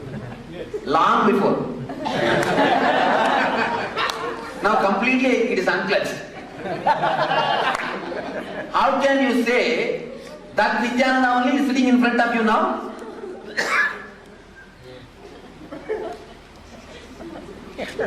Let's have a little fun. God is everywhere. Why go to Kumbh Mela? Who went to Kumbh Mela?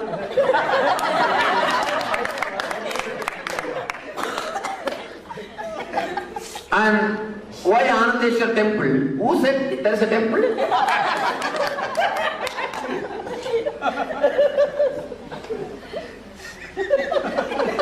I don't know. Who put this question?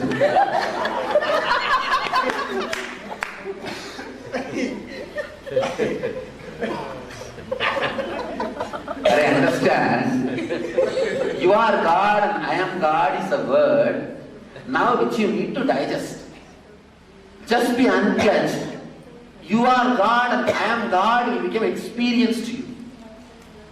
See. Now let us analyze. You say I am God and you are God. Next moment itself you are suspecting it. That is why you are putting the question, why Kumbh Mela? So this means your thoughts are not consistent. Am I right? You say, I am God and you are God. If you keep quiet, then okay. But the next you put the question, then why go to Kumbh Mela? It means your thoughts are not logical. Am I right? They are not logical. First you are telling one and the second you are telling something else. It means your thoughts are unconnected, illogical, independent, irresponsible, unclutched. Just realize that. And the third word, why Anandeshwar temple? Now you are bringing the God also. The fight is after all between you and me. Why are you calling the poor guy? He is somewhere sitting happily. First thing, the logic with which you are asking the question has no base. Has no base. First, look into yourself and see how you are. Then ask any other question. This very question shows you are independent, unconnected, irresponsible, illogical, unclutched being. Thoughts are so illogical. Then which thoughts do we pick up? Is it based on our samskaras? What happens after enlightenment? You don't need to pick up any thought. Why do you need to pick up any thought? You don't need to pick up any thought. Is it based on our samskaras? Where is samskara? Samskara is also one more thought. One thing I am so happy that I wanted that a certain level of confusion should be created. By seeing the question I am very clear that is created. Now we can go deep. Now we can dig the whole thing. What happens after enlightenment? Why do you bother about that now itself? You are asking no random thoughts at all. Let me be very clear, no thoughts at all. Forget about random thoughts. You are sitting in front of a person who is speaking without thoughts, who is speaking without thinking. That is why I am able to speak for so many hours without preparing. If you are preparing and talking, if you are already prepared the lecture and bringing it and you are delivering it, two things. You need time to prepare the talk, and the second thing, and then after delivering you repent that you missed so many points.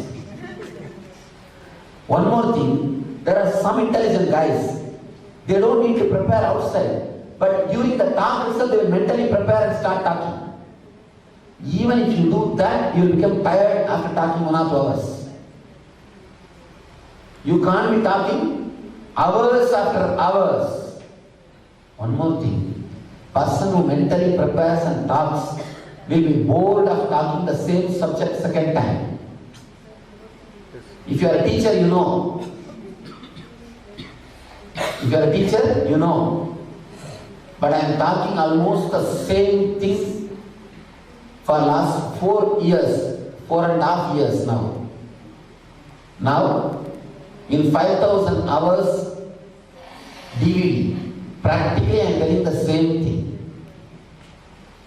Because I am not thinking and talking. When we think logically, are we not connecting thoughts? What you think as logic itself is illogical. You connecting thoughts is not actually connection.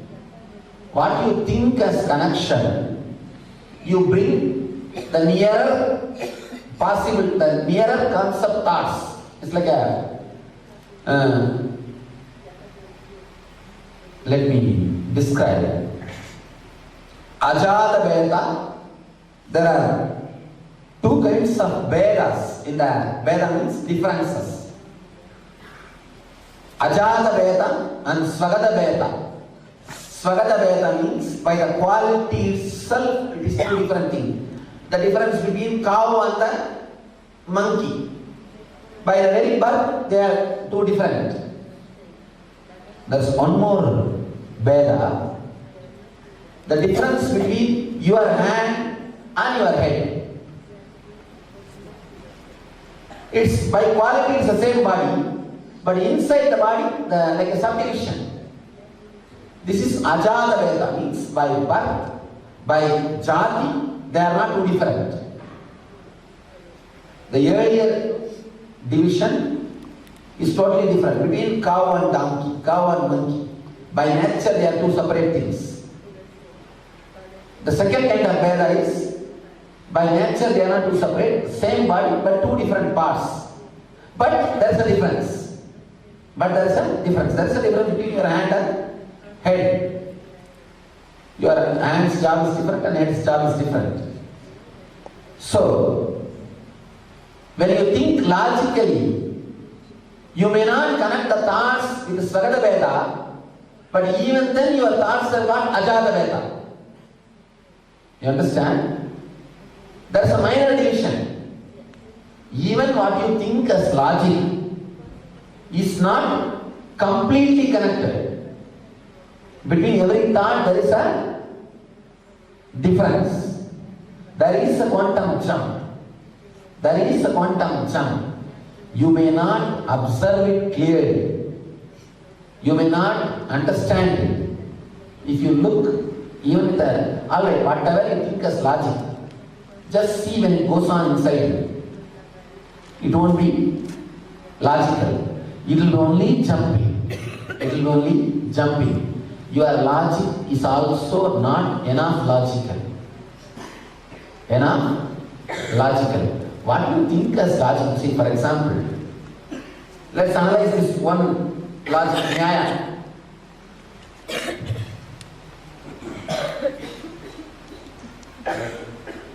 There's a 2 kind of nyaya, logic. In Nyaya Sutra means about logic in India there's a big darshana, means the big tradition which teaches the logic. There's a 2 kind of logic. One kind of a logic is like if you read the 2 statements, you can come to the conclusion of 3rd statement. For example, all men have got one head. Socrates is a man. Now you know the 3rd statement. What is the 3rd statement? Socrates has got one head. This is one kind of logic. There is another kind of logic. Here, this gate has got 2 doors. First statement. Second statement, one door is open. You can't say the other door is closed. But now, before I uttered this word, your mind has come to the conclusion? Is it not? Yes. The moment I utter the word, there is a 2 door. One door is closed. What your mind says? How can you say that? So this is the life logic. Life's logic is not logical. It is not logical. Many times, you see, you think by connecting and making everything by generalizing. But when you live in a very small, narrow way. Your thinking happens in a different place, your living happens in a different place. That is why so much of suffering. So much of suffering. For example, if you hear the news, your friend is loving somebody, immediately you come to the conclusion, you are not being loved. But the quality of love is such that you love more number of people, you are more open, you pour yourself so much, you know how to shower yourself. But your logic does not agree with that. Life, the big problem with the life and logic is, in reality, nothing is logical. But in thinking, you are trying your best to connect everything and put everything into one logic, so that you can manipulate it. Whatever is logical, you can manipulate, you can manage. But fortunately, life is not logical. Whatever you try to do, it is not possible. Could not unclutch last night. I am not able to unclutch is also one more independent, illogical, irresponsible thought. Why are you bothered about it? Let it come. Unclutch from that, over. Where you are already working on this. I observe the inward and outer me, and that those are unclutched. And there is duality I have been trying to identify. But I have not felt this change in perception. What holds me back? Nothing holds you back except your idea that you are not able to perceive. Now you say you are having an idea you are not able to perceive. Just unclutch from that thought, over. Just unclutch from it. Who is saying you are not enlightened? You. Just unclutch from the thought, over. Why are you clutching with it? That's all. What is the difference between so-called normal people and mentally retarded? Or mentally retarded people unclutched? They are not unclutched actually. They are over-connected.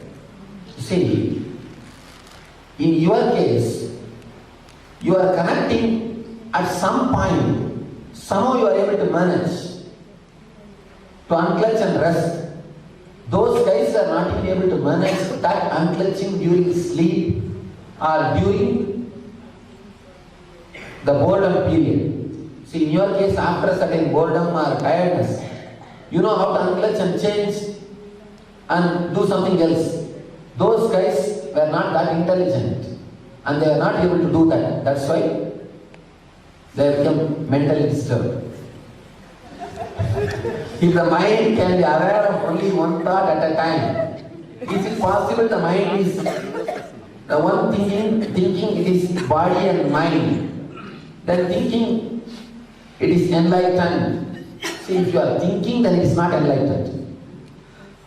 Is enlightenment product of the mind? No. And dies the brain? No. Your mind is much sharper, with great imagination. Oh, this is a nice question, challenging me. Now it's time. Let's. It's from the same person. I think from Dr. only. Now I know. Understand? This is a very deep question. Sharp mind will not radiate compassion. The more your mind becomes sharp, you will see more you become logical. The more you become logical, you will be more violent. Logic means separating. It will never give deep fulfillment to you. One more thing. Staying with one body is impossible. Staying with one thought is impossible. Here is saying if the mind can be aware of only one thought at a time, it can be aware of only one thought at a time, but that thought cannot be same continuously. That's the first thing you need to understand. Any thought cannot be consistent or same continuously.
Swamiji very beautifully answered. I should say, given the most uncommon answers, the common questions that we have about what is Maya, how to break free from Maya, and most importantly, in this session, Swamiji is speaking about unclutching, how you can establish yourself in unclutching, how the mind generates thoughts, how you can handle the influx of thoughts, and so on. So, hope you all understood and learned about how you can break free from Maya matrix today. And we welcome all of you to join with us tomorrow to understand about the feeling connection in life. And whatever clicks you got before you conclude your day for today, internalize these tools, understand it better, do the Jiva service and the Vakya service with your friends and your family members, and you will really have a breakthrough. We thank all of you for your participation. And now we will be concluding our day with the Purna Mantra and offering our gratitude to Swamiji.